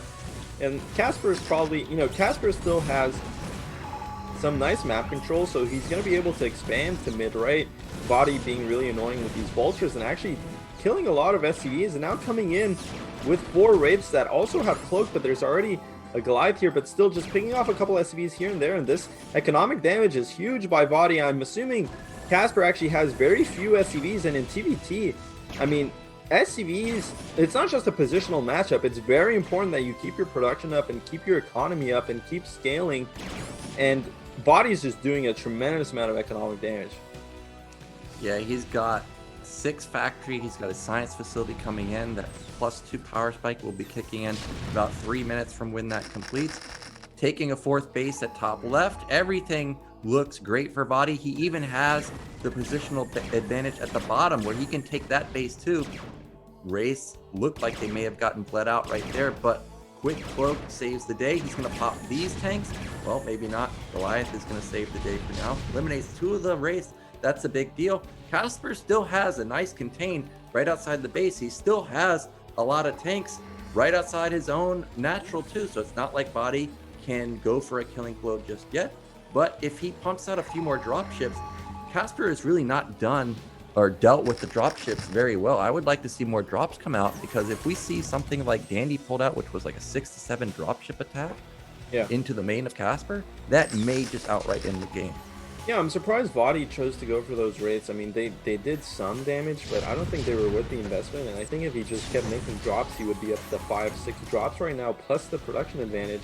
So not only would he have a lot of units, but he would have such great mobility around the map, threatening drops at anywhere, and even with drops, you can also threaten to take random expansions as well. So, but you know, at the end of the day, it doesn't really matter because he's actually massively ahead. You can see, despite Casper having similar supplies, a lot of it is in vultures, and meanwhile vOddy's on 5 add-ons on his factory, so he's making basically pure tank here. The vulture's not so important anymore. Now the problem with vOddy is that if this game somehow does drag on, he does have access to bottom left, but the entirety of the 12 o'clock and the adjacent natural there are not really his to take currently, unless he tries to invest into drops or something like that. Now he's doing a lot of damage with these Wraiths, so I do like it. I would like, you know, I was talking about maybe he should be making drops, but if he goes into tank Wraith, it would be really good, especially with his economic lead. He could probably afford to throw down 3 starports or something like that and start cranking out Wraiths. Now you need also air upgrades for that to work, because if Casper ever invests into the mech armor, Wraiths suddenly lose their efficiency tenfold. But this is such a hard position to play from as Casper. Yeah, slowly Casper being picked. Oh my god, that's so many tanks, and he doesn't even need to siege mode, and there's 7 more up there. If there's a D matrix, vOddy's just gonna wipe the floor with him. There's only 5 tanks from Casper. That's like 20 tanks from vOddy, so that's gonna be instant death for this contain. Goodbye all those tanks. And now the supplies were relatively close, within 15, but you see a massive swing now, down 55 supply, and there's not like Casper has a matching tank count. Sure, he's got like 10, but remember, there's also Wraiths in the air. So if the Goliaths ever fizzle out, okay, well, this is one way to get back. Mines almost connect onto a few of those tanks. Needs to repair a few of them, but Casper's drastically trying to set up a re-siege in the middle of the map. It looks like he's going to hold vOddy for now, but being up 55 supply and the Wraith count slowly getting higher and higher, oh, we're playing with fire going that far deep with those tanks. A couple get picked off. So if he can eliminate these 3 Goliaths in the center of the map, I think this game will just end pretty quickly. Yeah, look at the Wraith count. It's starting to go up. Still no upgrades on the Wraith, and they're just taking so much damage. That was terrible, actually, from vOddy. Now suddenly his Wraith count completely reset. One of the ways that you can close out a TVT very quickly is to just, especially if you're ahead economically, is to just mass produce Wraiths and kind of overwhelm any position, because, you know, TVT gets very drawn out in terms of both players extend across the map. So if you can build up a sizable Wraith force, it's hard for the other player to have enough Goliaths at all positions and even enough turrets. So that's really what's the strength of Wraiths in going into these late game situations, and even dissuades drops, because suddenly you have to load up a bunch of Goliaths into your drops rather than tanks. And it's just hard in general to deal with. So vOddy losing those rates, I mean, he's only on 2 starport production. It is annoying. It's going to prolong this game more than it needs to be prolonged, but still Casper in a totally losing position here. He's only 130 supply. You can see this is literally all he has. Well, he has 2 kind of regiments of tanks there, one in the middle and one kind of bottom mid. And you know, look at the mid right base. It's totally exposed if vOddy actually realizes that he can kind of just loop around these units. He already has a tank line going to top right, so at any point he could deny mid right and that would be totally game over. But there's literally no way for Casper to do anything. What does he do here? Bust the, like, he could try and bust the position, but there's just so many tanks everywhere. If he goes for drops, there's already so many rates. He doesn't have the production, he doesn't have the air control, doesn't have the map control. He's just completely, unless vOddy just runs in and suicides 40 tanks, I mean, this game is totally over for Casper. There goes those rates, and now they're at a number, I think it's even more than 8. Look at how much more stuff vOddy has. He's going to pick off that tank. Now he's going to try and pick off the remaining tanks. He's doing another siege in the center of the map. This might be a bit of an overextension since it is not that many tanks, but look how effectively vOddy still trades. He wipes out a lot of the tanks from Casper, and I was looking across all the bases at the SCVs mining the gas. They're still not mining the gas at the natural of Casper. He is mining his 4th base, but because he took that high ground 3rd base, that's also mined out. So really, in the main, it's dry. In the 3rd base, it's dry. In the nat, he's not mining it. So essentially, he's on 1.5 gas, whereas vOddy, we assume, probably main's mined out. Nat probably still good. Top left still good. 3rd base, I think he kind of just took it, didn't he? Or just relatively recently. So he's still on like 3 or 4 gas, and now he's got top middle up and running. Okay, actually, the 3rd base is mined out. But still, he's got about 3.5 gas going versus 1.5 gas. And his units are just flat out better. He doesn't have to build vultures. He can build tanks. Yeah, I mean, it's... what else can we talk about, Nyokin? This is just so... I mean, I guess... Casper's doing a good job to hold on. I wonder what his upgrades are because... Okay, he has +2. So he's hit the power spike that every Terran's looking for. If vOddy overextends, he's going to get punished because he's going to start getting 2-shotted. But just look at the amount of tanks in comparison. There's like 20 tanks at the top. Meanwhile, Casper only has 3 defending. Yeah, and not just that, but Casper almost mined out at his main natural and 3rd base. He's basically broke. vOddy is himself banking quite a lot of resources now that he's maxed, which is perpetually maxed. vOddy just has mostly tanks, so it is hard for him to just break any kind of position here, but you know, slowly but surely he can take very terrible trades and still come out on top. And I mean, just look at the red, the line, the iron curtain, dude. He's just closing the curtains here onto Grime Boss, and looks like he's gonna go for the killing move here. Now there's still a lot of units from Grime Boss, but he's so low on econ. He is getting closer to being maxed. But again, remember, his main is almost mined out. His 3rd is mined out now. Natural getting very depleted. He needs to find a way to establish another base to keep this going. And preferably, it would be at this 12 o'clock position to deny some of the bases from vOddy. But it's going to be so hard. He finds the one, well, I was going to say the one place where there isn't any turrets, but that's wrong. He just runs into a death triangle of turrets. 1 tank instantly dies. Both of the dropships fall. That is a misrally right there. That dropship, well, that dropship did actually have units. It did unload a couple of units, but that's easily going to get cleaned up. And now that Grime Boss sees that the 5th base is up and running, sees that it's unpenetrable, really, what can he do? I think he's got to just go for like a Hail Mary, go for mass D-Matrix, but I haven't seen a single vessel. So he's just literally just being squeezed out of this game. Like, look at the mini-map. Look how much vision vOddy has compared to Grime Boss. All he can do is stay on his small right-hand quadrant of the map. He can't move anywhere. Yeah. I mean, what can I say, Nyokin? Like, this is just... How do you think Casper would ever come back into this game? Well, this is not a lot of units at top middle. It seems that Casper has found a vulnerable point, but vOddy reinforces at the exact right time. There's actually 8 more tanks behind this, and I think this is Casper just going to try and go for the Hail Mary, but he's going to be denied. There's simply too many tanks. Well, maybe he's going to get in. Yeah, it looks like he's going to bust this, but look, the counterattack from bOddy, he knows this is all that Grind Boss has. He's going to actually break through here, so going to deny 12 o'clock, but does that really matter when his production is jeopardized here? He basically is not going to be able to reinforce this, and if he's not going to be able to reinforce this, how is he going to hang on to 12 o'clock? How is he going to ever clear this counterattack from bOddy? And now quickly, Casper's supply dropping to 100, half of bOddy's supply basically, and bOddy gets the siege in range of Grind Boss's siege tanks, and that'll be it. Yeah, Casper taps out, and bOddy takes a nice, convincing win over Casper. There was no point in that game where I was worried for bOddy at all. And unfortunately, Casper's going to be eliminated. Not his best games today. Kind of a blunder with the 2 fact. And now, the second game really just came down to him not mining gas. He couldn't build any really strong units. It was just mass vultures for the majority of the game. But we are now going to get the matchup that I wanted to see after the initial game, which is a rematch versus vOddy. vOddy was so close to taking game 1, kind of got run over in game 2, but now that he's warmed up, now that he's got a win under his belt, how's he going to match up versus eOnzErG now?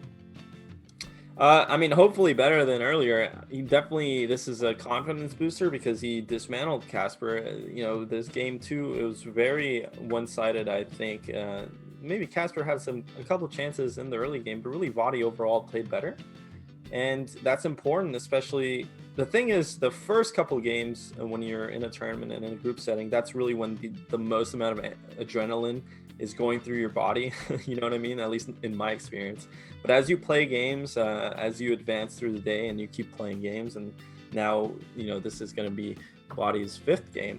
I think probably some of that adrenaline has probably dissipated in his body. He's feeling a bit better. Maybe a bit more tired, but he's going to feel much better than he did against eOnzErG. That being said, though, those were really, really disastrous games from him.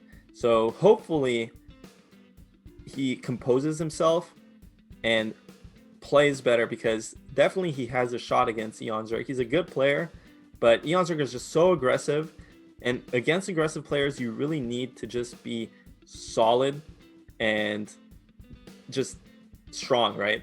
So anyway, before we get into that, we're going to take a quick break, but don't go anywhere because last chance match is coming up soon. Winner gets to go through to the round of 8 with Bonyth, and loser gets sent back home. So vOddy versus eOnzErG, both on their tournament lives here. You won't want to miss this.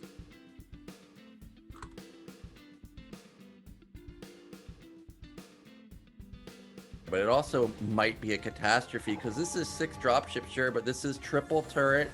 And there's really not a lot of surface area. Okay, he unloads all of the tanks, and it's also right within the armory, so that's going to shut down +3 probably. There's no way that SPX can actually deal with this army. And 7 dropships coming in, and remember, he's supply blocked, so it's not like he's got any units coming out. It's just this. That's a big hit from the tanks at the bottom, but there's just an overwhelming amount of tanks, I think. But Dandy is very much set on this, on breaking SPX's main, and if this doesn't work, SPX has so many bases top right to work with, but SPX does not have the time to take it because he's constantly getting dropped. And now Dandy's found the weak point. There's only 4 tanks, 1 BC. He just got so many tanks. This is just way too many for SPX to hold. So SPX unfortunately ends up dropping. I think definitely that's going to be a win for Dandy after a mega 30-minute slugfest. And this might already just be doomsday for Lobuela. Oh my god, that was so close. It's not even gonna die. Is it gonna die? It actually goes down, so Lobuela, but Lobuela loses 2 goons for no reason there, and these 2 tanks are gonna kill the Nexus for free. Oh, a drop at bottom left, and there's a ton of probes here. Kick in another vulture run by into the 3rd base. Now down below 40 probes is Lobuela. This is devastating damage. So, yeah, vOddy's definitely in a prime position to take this game. But, I mean, is there a chance for Lobuela? Not if he suicides his army right now. Well, there's a bunch of mines right next to the tank, so if he can get a drag, that would be fantastic. But as played, D-Matrix comes in. I think there's just way too many tanks, and he taps out.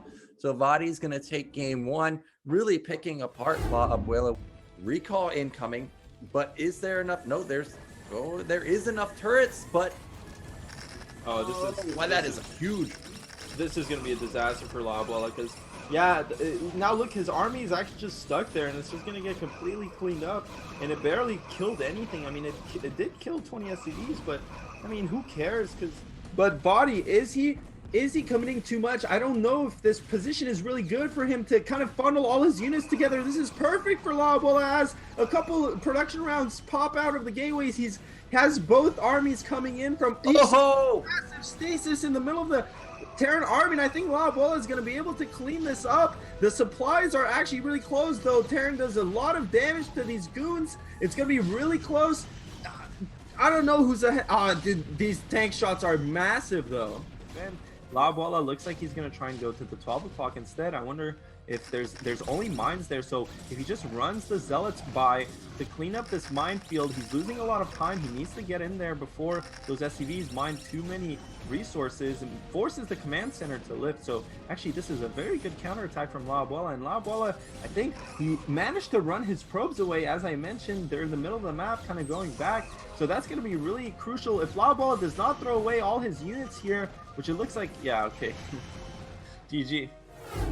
He definitely knows there's an expansion here because the drops are flying straight to it, so he's going to be able to basically shut this expansion down, which is huge because now vOddy has mid right going. SPX just lost bottom left, so vOddy's ahead of base, and suddenly the tables have turned. He did see those drops, and he's on an intercept course with these wraiths, and if these 4 wraiths actually kill the drops, it's going to be such a massive advantage for SPX. Yeah, he intercepts all 3 of the dropships, and they can't unload because they're on dead space. One of them unloads, but really nicely done by vOddy with a big win here, gets to deny SPX's base. The thing is, that was SPX's 4th base, and nice ledge. So these ledges, man, on this map, like the first time you see this map, this is the last thing you think about, but the more games we see on this map, we can see just how important they are. Is this Lost Temple or is this Optimizer? Because there's a reason that people stop playing Lost Temple. It's because these ledges are just absolutely crippling. That's going to be another tank going down. I think once this tank goes down, that's going to be GG. There it is. SPX taps out, and it's going to be vOddy taking game 1. So now he's in the driver's seat to actually just make it out in 2nd place.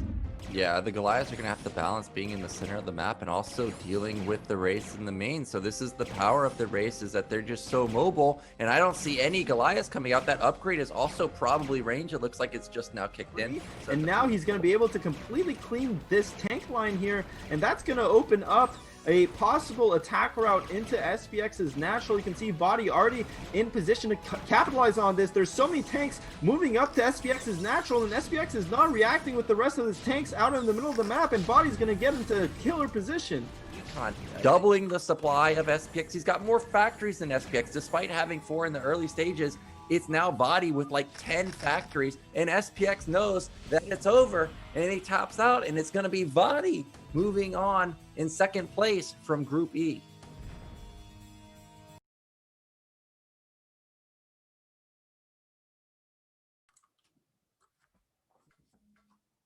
We are back, and this is a rematch of our initial match of the day. It is going to be vOddy versus eOnzErG. vOddy fighting back from the losers bracket, going to take on eOnzErG, losing earlier in heartbreaker games. So we'll see now that he's warmed up from playing Casper. Does he have what it takes to face off versus eOnzErG? You were talking about how versus aggressive players, you just have to play solid, which is very true. But solid is not enough versus eOnzErG. You got to be some next level talent to take down eOnzErG, because eOnzErG is one of the best. So even if vOddy plays super, super well, eOnzErG still is going to have, or it's still going to be very hard for vOddy to take down eOnzErG. Yeah, for sure. And I mean, eOnzErG again, past BSL champion vOddy. It is his first time in BSL, and we saw those nerves coming in through in the first game, in the first series rather, because both games he played a bit shaky. I think as long as he just like slows down and doesn't necessarily go for those YOLO counterattacks, he's gonna be okay. You know, just chill in your base, get some turrets up, get your factory at a good timing. That's really all you need against Mutalisks, and just play really, really solidly. So hopefully this time around he learns from the first game and just doesn't, you know, his first reaction should not be to stim into the Zerg's natural. I know a lot of Terran players make that mistake, myself included sometimes, but just play a bit slower. And, you know, he's shown good games, vOddy has, so definitely capable of winning against eOnzErG, and I'm sure he's beaten him on the ladder before.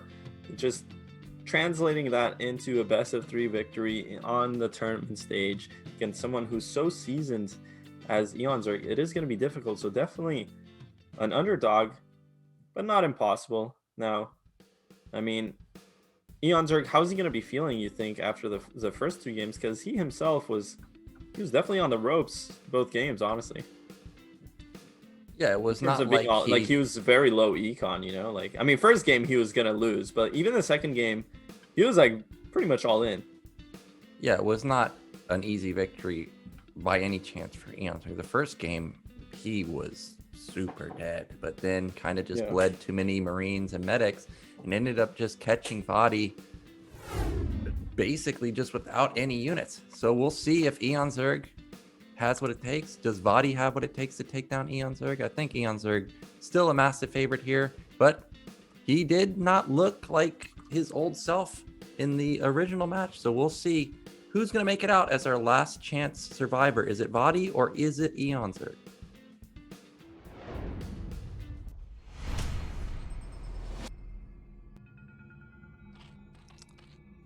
So in the bottom right, in the red, we have our Belgian Zerg. It is eOnzErG. And in the top left, IRK vOddy playing the blue Terran.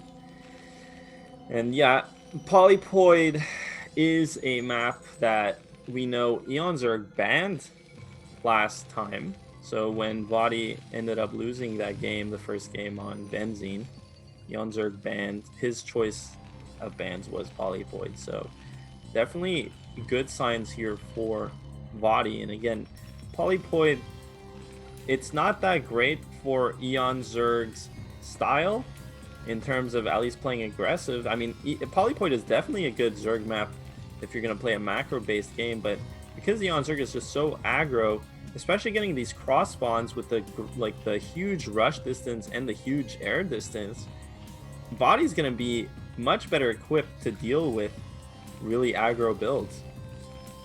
Yeah, we keep talking about how aggro eOnzErG is, and I don't necessarily think he's aggro. I think it's more that he has the instinct to go kill you when he sees an opening. He can play 3-hatch. He can play defensive. He can do just a straight up passive game. It's more that he strikes when he knows you're weak. He will test your multitask, but he doesn't have to.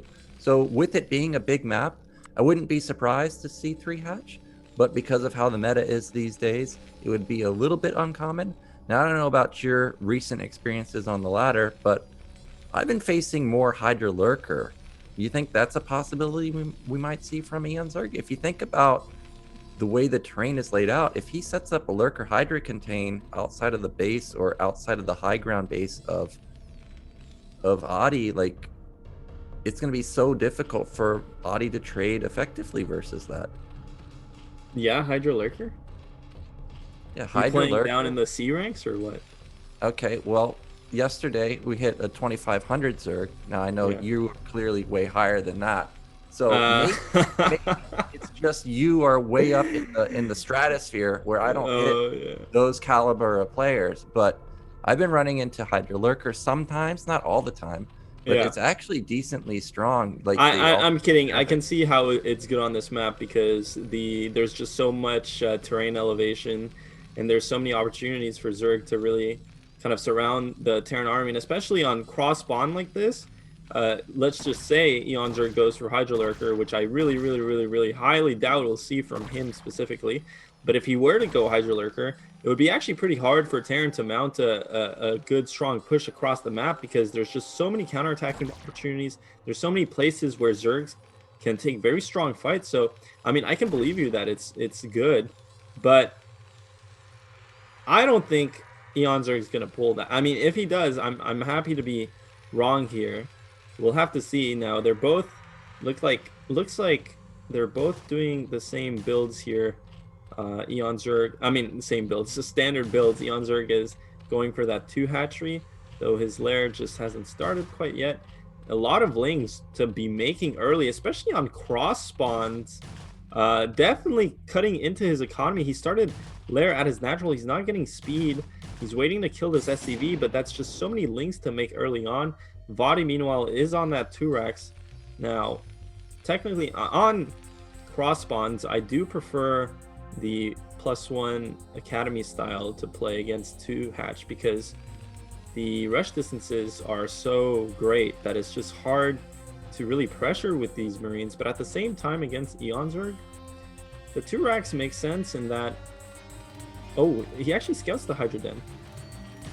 Yeah, I was going to say, this is usually when you make a lot of lings on a 2-hatch type of play, generally it's going to be for lurkers. It doesn't have to be, but generally it is, because ling lurker combo, we already saw it versus Bonyth. The lings soaked up so many hits. It's the same thing. Bunker can dish out a lot of damage, but if they're hitting just the lings, the lurkers eventually are just going to plow through that bunker very quickly. So luckily for vOddy, sending out a secondary scout instantly confirms that this is 2-hatch lurker. And now eOnzErG is in a bit of trouble, because now it's gone scouted, he's going to try and transition into Spire, but that's a lot of gas to be down the drain. Oh, well, sure, it's only 50, but still, it's a lot of resources in general, especially when you're going for 2-hatch, where you're already cutting your econ quite a bit. So I wonder what eOnzErG's follow-up is going to be now that he's had it scouted. Looks like, well, remember, vOddy went for 14 command centers, so his econ is already bananas. So this is not the ideal position for eOnzErG. Oh, I didn't even notice his 14 command center, but that's really good for him. Then he's going to be very far ahead. eOnzErG went for the Spire actually once the lurkers got scouted, or the hydra den got scouted, which can be really tricky here for Terran, because if he doesn't rescan the main, and it's hard really to rescan the main, because once you see the hydra den and you expect lurkers, you can see vOddy already built the second bunker, which is necessary. Probably needs to put a turret there too. You really want to save scans, because 2-hatch lurker can mean so many things. It can mean a random bust at your front, but it could also mean a random really quick third base, or it could also be drops in your main. And if it's bust at your front or drops in your main, you definitely need some scans saved up to deal with these lurkers. And now eOnzErG actually finds a nice run by here with the lings as vOddy moves out onto the map. This is going to be really disruptive to vOddy's economy and to his build. Like, eOnzErG's cleaning up a bunch of SCVs here. Now remember, because vOddy went 14 command center, he has more SCVs than usual, but this is really bad actually for vOddy, and eOnzErG is going to buy himself so much time. The mutos are already out. There's no turrets out for vOddy. He just didn't rescout. Okay, he now scanned the main, or the natural, so he knows this is mutos. Finally, he's going to have turrets up at his natural, which is the most important, because most of his units are already in his main and around his rack, so he should be able to defend against these mutalisks just fine. But I mean, it is 6 minutes in, 6:40. eOnzErG's gonna do so much damage, and the problem here for vOddy is that all this economic damage inflicted by eOnzErG, pulling all those SCVs and killing a bunch of SCVs in the main, and now forcing all the turrets up, is delaying vOddy's factory significantly.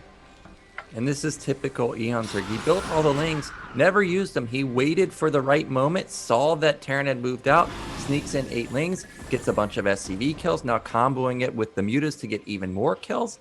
And now vOddy, who had killer econ, is kind of set back quite a bit. He can't move out with any of his Marine Medic for fear of backstab, and that's going to allow eOnzErG to get his third base up. So this is how eOnzErG is going to get back into this game, despite going for that hydrogen, despite having it getting scouted. But look at that saturation at the natural for vOddy. He's killing it in terms of SCVs.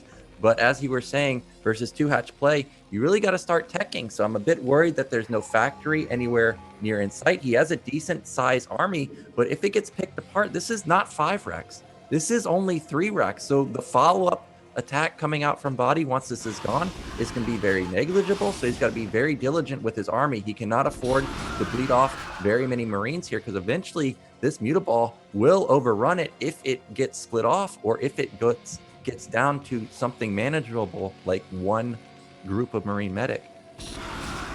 Yeah, I mean, eOnzErG, he basically is microing this very nicely. He has a lot of time to work with here, but vOddy does have a significant Marine medic group. No +1 just yet, I don't think, from vOddy, which would be really, really good for him to dealing with these Mutalisks. But meanwhile, eOnzErG expanding to the Sister Thok, and like you said, Nayok, in this game, he did go for an +1 Carapace actually finishes on the Mutalisk. So if there's no +1 weapons onto the Marines just yet, that would be really bad for vOddy, and vOddy just kind of like spreading his Marines out. No +1 there for vOddy, so actually these Mutalisks are going to be so tanky. They can actually straight up fight the Marines much earlier than you would expect, and just now vOddy's going up to 5 racks there, starting his starport. The thing is, if vOddy loses these Marines, he's going to have such little production behind it. But eOnzErG's actually morphing lurkers already. So like you said, Nayok, we were talking about how aggressive eOnzErG is, and despite his opener there, he did open with a Hydra. Then I think initially he wanted to play really aggressively, but once he saw that vOddy scouted it, he's playing a very straight up, very standard economic style here. And I mean, honestly, vOddy is still in a good position here. I don't think eOnzErG's economy is through the roof just yet. You see at his third, he's struggling to saturate it. And that's a big part of that is due to the opening that eOnzErG went with. He made a lot of lings, made the Hydra Den, had the tech switch into mutas later. His economy isn't quite where he wants it to be, and with +1 finishing for vOddy, I think he's in a good spot to really contest this game. He's still in an okay spot, but bleeding off quite a bit of Marine medics. He does have his tech. He should have science facility done by now. The mutas are just dealing so much damage. And you can see that units are consistently coming from vOddy, but they're just so split up from the rest of the army that they're just easy pickings for these Mutalisks. vOddy still has great econ. He could consider taking a third base. eOnzErG's doing a good job with what he's got, though, almost even in supply versus the Terran. That's the dream scenario for you as a Zerg, but the majority of the supply is into the Mutalisk, so it's not like he has ridiculous amounts of econ, as you were saying. Hive's about to be done. Now I wonder if he's been getting carapace, or if he's so stuck on resources that he cannot afford upgrades just yet. Right now we do have a couple Hydras or a couple Lurkers are done. There's the evolution chamber, so carapace will be coming in pretty soon. Defiler Mount's gonna be coming in pretty soon, but vOddy's gonna start his vessels pretty soon too. Yeah, vOddy really does have a good timing here. The thing is, he keeps losing units to these Mutalisks, and you can see Vulture's already out onto the map, which really you don't want to see, because you don't have gas to just spend on mines like that. You need to get double starport going. These Lurkers getting into position, they're going to get pre-hits onto these Marines, but luckily for vOddy, he actually only loses 2 Marines. But really, at this stage of the game, you want to get double starport going, you want to get +1, +2 going, irradiate researching.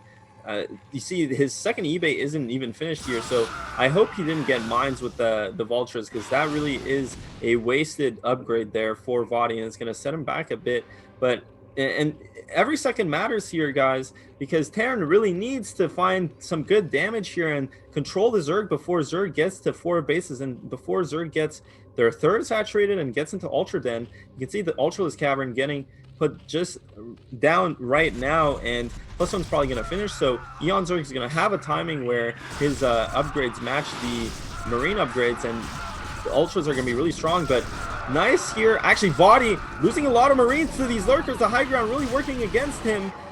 Does clean up the 3 Lurkers, but basically loses a control group and a half, if not more, of Marine medic at a time where he should be pressuring the Zerg tremendously behind these 2 vessels or 4 vessels.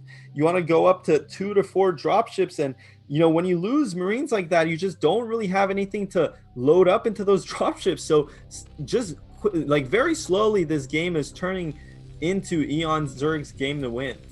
I think that was a game-changing move, that one engagement, because going straight ultras, that's a pretty ballsy move. I was really expecting to see Defiler play, but eOnzErG felt like he had such a good lead. I guess he can just go straight into ultras, but the Marine ball was so big that I think that was really the only way he could potentially throw the game. But now that the Lurkers have traded so well and then thinned out this Marine ball quite a bit, maybe he can bust through. Oh, he's gonna lose all of his Marines to these couple Lurkers. The vessels were a little bit out of range.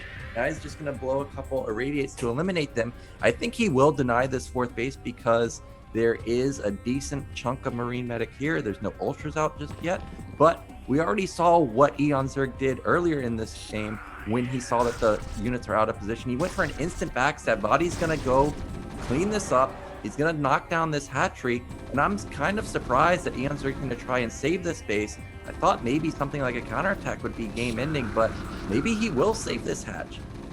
Well, even if he doesn't, he's probably going to kill these Marines. If he saves this hatch, that would be huge. vOddy needed to definitely focus fire down that hatchery. Now this is really terrible for vOddy because he also loses those units. I figured eOnzErG probably didn't expect to save that hatchery, but he wanted to kill those units off because they're free units, and the less units Terran has to deal with the ultras, the better it is for Zerg. Now Zerg is hatching those ultralisks, so there's a really just a couple of minutes here before they get sent to the Terran's base, and that's gonna be really scary. Double dropship here, not. But yes, he actually did see it. So he has a couple of Scourge in position. One Scourge actually intercepts one of the dropships, but I don't think he was paying attention too heavily there because he's actually busy fighting some of the Terran units near the Terran's natural base here. Nice irradiate onto the remaining Mutalisks. That's finally going to shut down the threat of those flying buggers there. And double dropship here has to return back to base because vOddy knows there's probably Scourge in position, and there are the cows. The cattle has been bred, and they're about ready to be unleashed onto vOddy here. That is 8 ultralisks, and if you're a Terran player, you're going to want to look away in the next few seconds because that is not critical mass Marines. I don't think that the vessels have enough energy for mass D matrix. And unless you have mass D matrix or critical mass Marines, there's no way to deal with that amount of ultras. Or you have to have tanks, but there's no tank in sight. There's no factory. Well, there is one factory, but I haven't seen a single tank. I thought we were just playing mass SK Terran. Drop is going to find the sweet spot at bottom middle. That's about the best place that he can land. I don't think that the ultras can actually engage there, but lurkers are getting off huge hits and eliminate about 4 of the Marines instantly. But look at the ultras, they're just glitching out. Now what can vOddy do while this is buying him time? I'm looking at bottom left, but I don't see any Marine movement. There he goes. That has opened up a window of opportunity at bottom left, but here come those cows. Yeah, the cows get Nihilist in quickly to deal with this. It's just so hard to break the Zerg in this position here. You really have to do more damage early, and vOddy GG's out. eOnzErG kind of greedy there, skipping the filers. I don't know if that was sometimes, you know, some Zerg players that skip the filers, it is kind of a confidence thing. They just don't want to deal with that phase of the game where they just have to barely defend all of their bases. And when you get a free kind of ultra tech switch like that into someone that's behind, it's like kind of a free win then and there. But it turned out to be the good decision because he just straight up won the game. Yeah, well, eOnzErG had a nice recovery just like he had in the Benzene game. He gets his hydrogen scouted, transitions into the mutas, gets a nice Ling backstab combos with the mutas, and this was all versus vOddy, who had gone 14cc unpunished before that. So you were in real trouble as a Zerg player. So for eOnzErG to recover that easily versus vOddy, I think that eOnzErG is pretty much in the driver's seat. It doesn't seem like anything vOddy does to eOnzErG really does anything to him. He's able to manage it well, take his 3rd base, take his 4th base, and it just seems like eOnzErG this is just basically his series to take unless something catastrophic happens. Yeah, I totally agree with you again. I mean, eOnzErG even for the first 2 games. This time around though, vOddy actually showed a decent game. You know, it wasn't a complete train wreck like the first 2 games, so it was very good from him, and he might be able to transition that into another strong game and maybe take the win. But for now, he's going to pick Eclipse as his ace in the hole here. He really has to win this game or he's getting sent out of the tournament. So vOddy versus eOnzErG game 2. Here we go.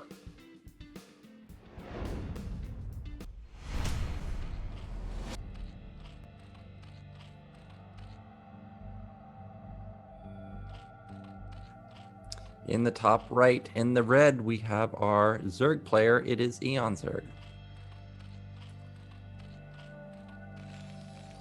And in the bottom left, the blue Terran, IRK vOddy, on his last life here.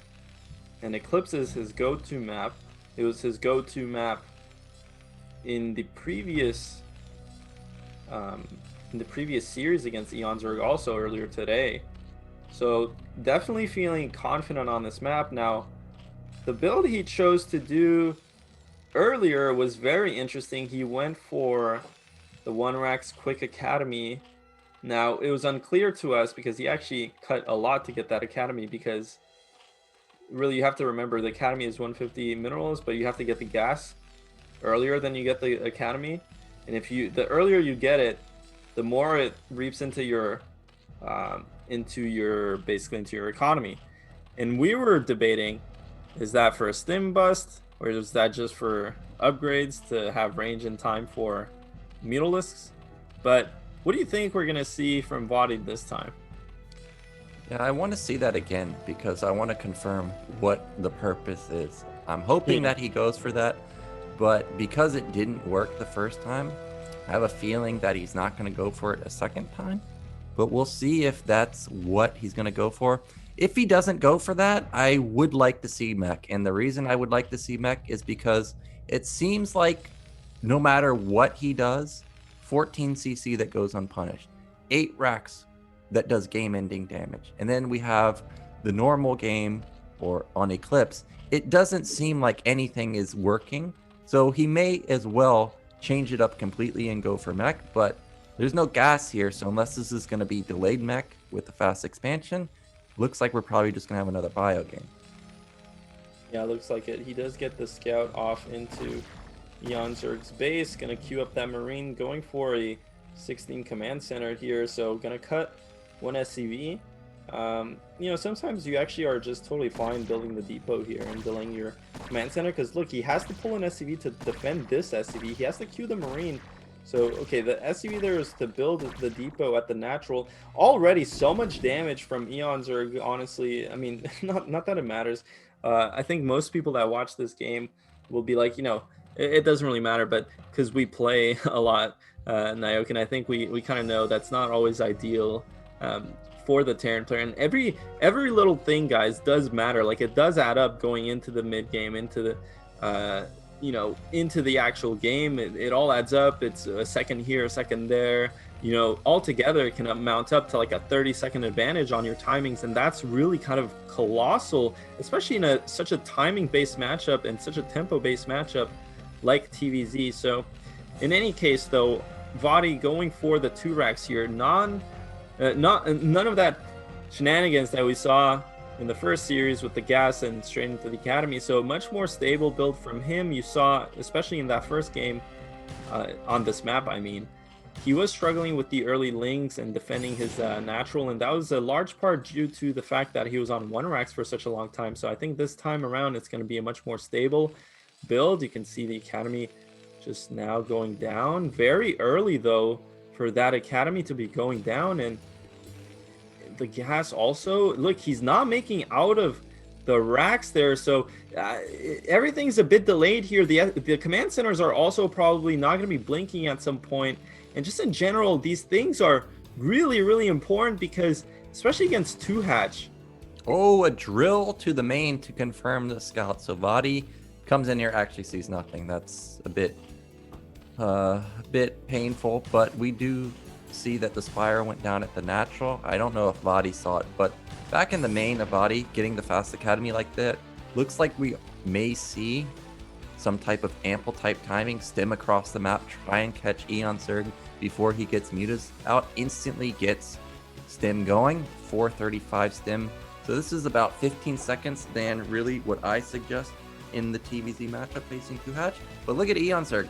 Remember last game on this map, he ended up taking top middle. That's not the case this time. That is top left going down. And if that base does not get denied, this is extremely painful, since that has the double gas. And if you thought that eOnzErG was crazy going for Ultralisk off of 3 gas last game, there's a real chance that we may see the exact same strategy. And this time he's going to have even more Ultralisk if we even get to that point in the game. Yeah, and vOddy forced to make this bunker for some reason. You really don't like seeing that, especially when you go for 2 racks like that. And he got the SCV scout, and he saw the number of links. He saw that drones were queued up. at the main. So this bunker is gonna further eat into his economy. Like honestly, at this point, I don't think his SCV count is quite where you would want it to be. So everything matters against the 2-hatch because you need to get turrets, you need to get SCVs, you need to get all of that key making Marines. And if you ever kind of skip out on any of that, the Zerg can start snowballing. You can see the third Rax just now starting. He has a fire bat, which isn't really going to do much, to be honest, because the Mutalisks are already out. So it's not like he can threaten a bust at this point. Does not have range just yet. eOnzErG is going to have free reign onto these Marines for a bit, but vOddy has to be very passive here, not lose too many Marines, because again, without the range, it's so hard to fight against well micro mutas. eOnzErG kind of swerving around, not finding the angles to connect with these Mutalisks, and you can see it's only 6 Mutalisks. So I think behind this, eOnzErG actually droning up a bit, and oh wow, 6 scan from vOddy. He actually sees that those are drones, so he knows this is not too aggressive from the Zerg, but he doesn't know quite yet where the base is. I think he's probably assuming it's at 12 o'clock, and he's going to be duped by that. Well, consistently reinforcing, vOddy's gotten up a very scary army. This is about 1.5 to 1 3/4 groups of Marine medic. But what is lacking is there's no medics, and he's consistently kept stimming, and now they're going to be out of energy pretty soon. He needs to start building a couple more medics. It's one of the things that I did in BSL, where I just instantly queued up nonstop Marines and had a lack of medics in all of my games. So hopefully he's got a couple more coming out. I saw one come out right there, but he needs to sync them up with the rest of the army, because this is a very dangerous army. But slowly, eOnzErG building up more Mutalisks. Back in his main, I don't see a hydra anywhere. This may just be all-in Muta, and all-in Muta can be very strong, but if you overestimate how powerful your army is, all of a sudden Marines can trade super effectively and be game-changing if you have one bad fight. So let's see what eOnzErG can do with these Mutas. He's trying to pick off these medics. He gets one. That was huge. Those were fresh. Those were the fresh medics too, Naok. And so, yeah, really only one medic with energy in that group, and it's going to quickly be depleted. This is terrible, because if he does not make more medics, these Marines are going to get absolutely blasted. Now he has another medic joining the fight, and this is not what you want to see. vOddy is going up to 5 racks, no factory just yet. So really, he has to do something with this. It doesn't look like eOnzErG is actually going Queen's Nest. It's really interesting. I wonder what that is. That's a hydra then. It's really late though, and he's not going to have units in time to defend top left. He really needs to start joining his army together. You know, I wonder if this gambit is going to pay off, going for the 5 racks instead of the factory, because if he does not do damage with this, he's going to be so far behind. Yeah, this is make or break for vOddy. He needs to get something done at top left or at top right. Now, this is one of the hardest parts about ZVT, is figuring out where the Marine medic are. You can see that the Mutas are going around behind these Marines, because he was not expecting them to take this other ramp down to top left. Luckily, eOnzErG spots it with some lings. Nice. That's another Marine going down, or a medic actually, and these medics have to be completely out of energy. You can see that they're constantly trying to heal each other, and that's gonna be, I think, blood in the water for eOnzErG. He's probably gonna strike or try and kill this off pretty soon. You can see vOddy desperately reinforcing across the map. He's got to sync up this army, because this army is very deadly, but he's on a counter. He's got to bust top left before lurkers come out. Once they come out, oh my gosh, that's so many Mutas. What is this? Almost 20 Mutas. But as I was, none of the Marines have energy or have any health, because the medics don't have any energy. And look how fast those Marines die when they don't have any medic support. That's going to be another group falling here. And with those 2 groups of Marine medic falling, this is probably just going to be vOddy tapping out pretty soon. Well, maybe not. He actually does have a factory and starport completed. I think that's going to be an armory. Yeah, he's going to desperately try and go into Valkyries. But we saw that eOnzErG is actually transitioning into lurkers. Yeah, the factory finished, but it's still very delayed here. And eOnzErG going for a bunch of damage onto vOddy's mineral line there. eOnzErG kind of in a do or die situation himself. He had to clean that Marine group up before it got joined by the other one. So very nicely done from him. And now he's just wrecking damage all over the middle line. in vOddy's base, but the thing is, he's not really taking the best trades here. A lot of Mulists are going down, and that's going to be nice to see from vOddy because, you know, suddenly he doesn't have to deal with this, but still, Mutas are left over, so they're going to kill even more SCVs, and this is going to be a lot of damage. You can see probably that was vOddy's entire ground force just now. The 5 Marines at his naturals coming in, a couple more Marines popping out from his racks. His academy is going to go down, which is really annoying because you have to rebuild that and you need to have medics with your army. And now eOnzErG just full rain onto this base. And you see so many turrets in vOddy's natural. At least his natural is not going to be wrecked, so he still has mining going. Just now the science facility is coming online, but that's only 1 starport. That's a lot of lurkers coming in, and if eOnzErG manages to get all these lurkers in front of vOddy's base, I mean, there are no tanks, there's no significant vessel clump.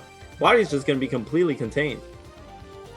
Yeah, once the lurker contain hits, Terran has what, maybe 2-minute window to make something happen. Otherwise, defilers are going to be the follow-up unless eOnzErG is committing to Ling, Lurker, Muta all-in off of Lair Tech, which I find highly unlikely. We see that vOddy is not mining his nat gas. That means he's going to be really strapped for gas, not going to be able to pump out the vessel count that he really wants.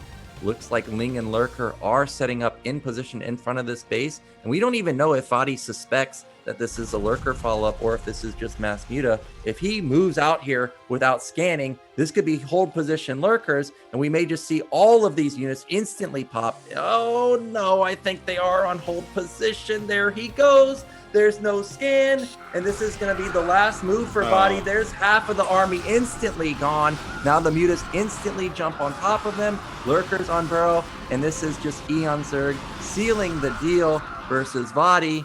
There's just nothing he can do. Taps out, GG. So eOnzErG is going to be our 2nd place finisher in Group B, looking really deadly in ZVT. He did pretty well versus Bonyth, also had a sneaky build versus Bonyth, but ZVT clearly next level versus these Terrans. Yeah, and you know, thankfully, actually, vOddy played some pretty solid games there against eOnzErG. Kind of redeemed himself from the earlier games, despite the fact that he lost. You saw he was playing some, you know, just overall pretty standard TVZ. I think eOnzErG is just a bit above his level currently. Really not much more you could add to that, because I can see some of what vOddy did working against lesser Zergs, but eOnzErG is just really solid in this matchup. So he's going to end up beating vOddy 2-0 and advancing along with Bonyth out of this group. So kind of everything going as expected. Nyokin, eOnzErG, and Bonyth out, probably also in the expected order. eOnzErG very close to beating Bonyth, at least in terms of the score. You saw 1-2, but at the same time, you know, Bonyth just looks so strong against eOnzErG today in the macro games that I think it's going to put a lot of fear into the rest of the players. And vOddy with a good showing, and Casper honestly just unfortunately did not play very well today and just, you know, proceeded to make a clown out of himself in Twitch chat afterwards. So, you know, you don't really want to see that from the players in BSL, but sometimes you have a bad day, and it is unfortunate. But yeah. Yeah, I think this went as expected, as you were saying. Bonyth and eOnzErG just monster favorites for this group. I had high hopes in the first match between eOnzErG and vOddy, where the 8 racks seemed like it was going to win the game for him. But as soon as eOnzErG recovered and pulled out a victory there, I knew that eOnzErG was on top of his game today, and it was going to be really hard for any of the Terrans to make it out. And with eOnzErG getting out, that means we finally have a Zerg into the top 8. Before that, it was all Terran and Protoss. So if eOnzErG had gotten eliminated there, really all of your hopes were relying on True Touch and Zeke, obviously very good players, but there would be a lack of Zerg in the round of 8 which is surprising because BSL is known to have tons and tons of Protoss and Zerg players. So finally a Zerg representative for the round of 8. But that is going to be it for us with Group B. We of course want to thank all of our sponsors, Liquipedia, Blizzard, Esports Fund, and our Patreon supporters. We have at the $100 level, Mr. Star Lover. At the Bombastic Colonel level, Andrei Strevkowski.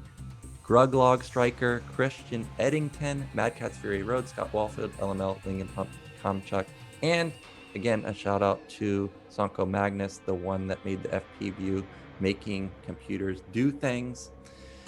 And if you like BSL and you want to continue watching some of the BSL games, you know, there are other leagues in BSL. There is Gosu League, there is Chobo League. Every Tuesday and Thursday at 7 p.m. Central European time, there is Gosu League. So you should definitely check that out. I know casters like Veer Rev cast that. I know I've seen Master Ray cast that. I've seen, I think Age cast Gosu League, but he might be doing Chobo Laser League. Snipe also.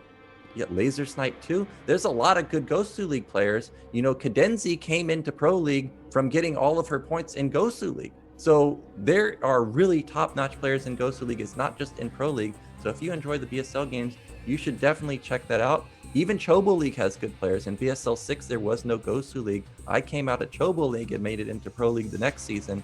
And also in that season, who was it? Nagram was there too, a really top-notch player. So Yeah, definitely yeah. check out Gosu League if you have the time on Tuesday and Thursday. Yeah, just a lot of StarCraft, guys. Also, make sure to follow everyone on Twitch, especially all the players. Bonyth, eOnzErG stream.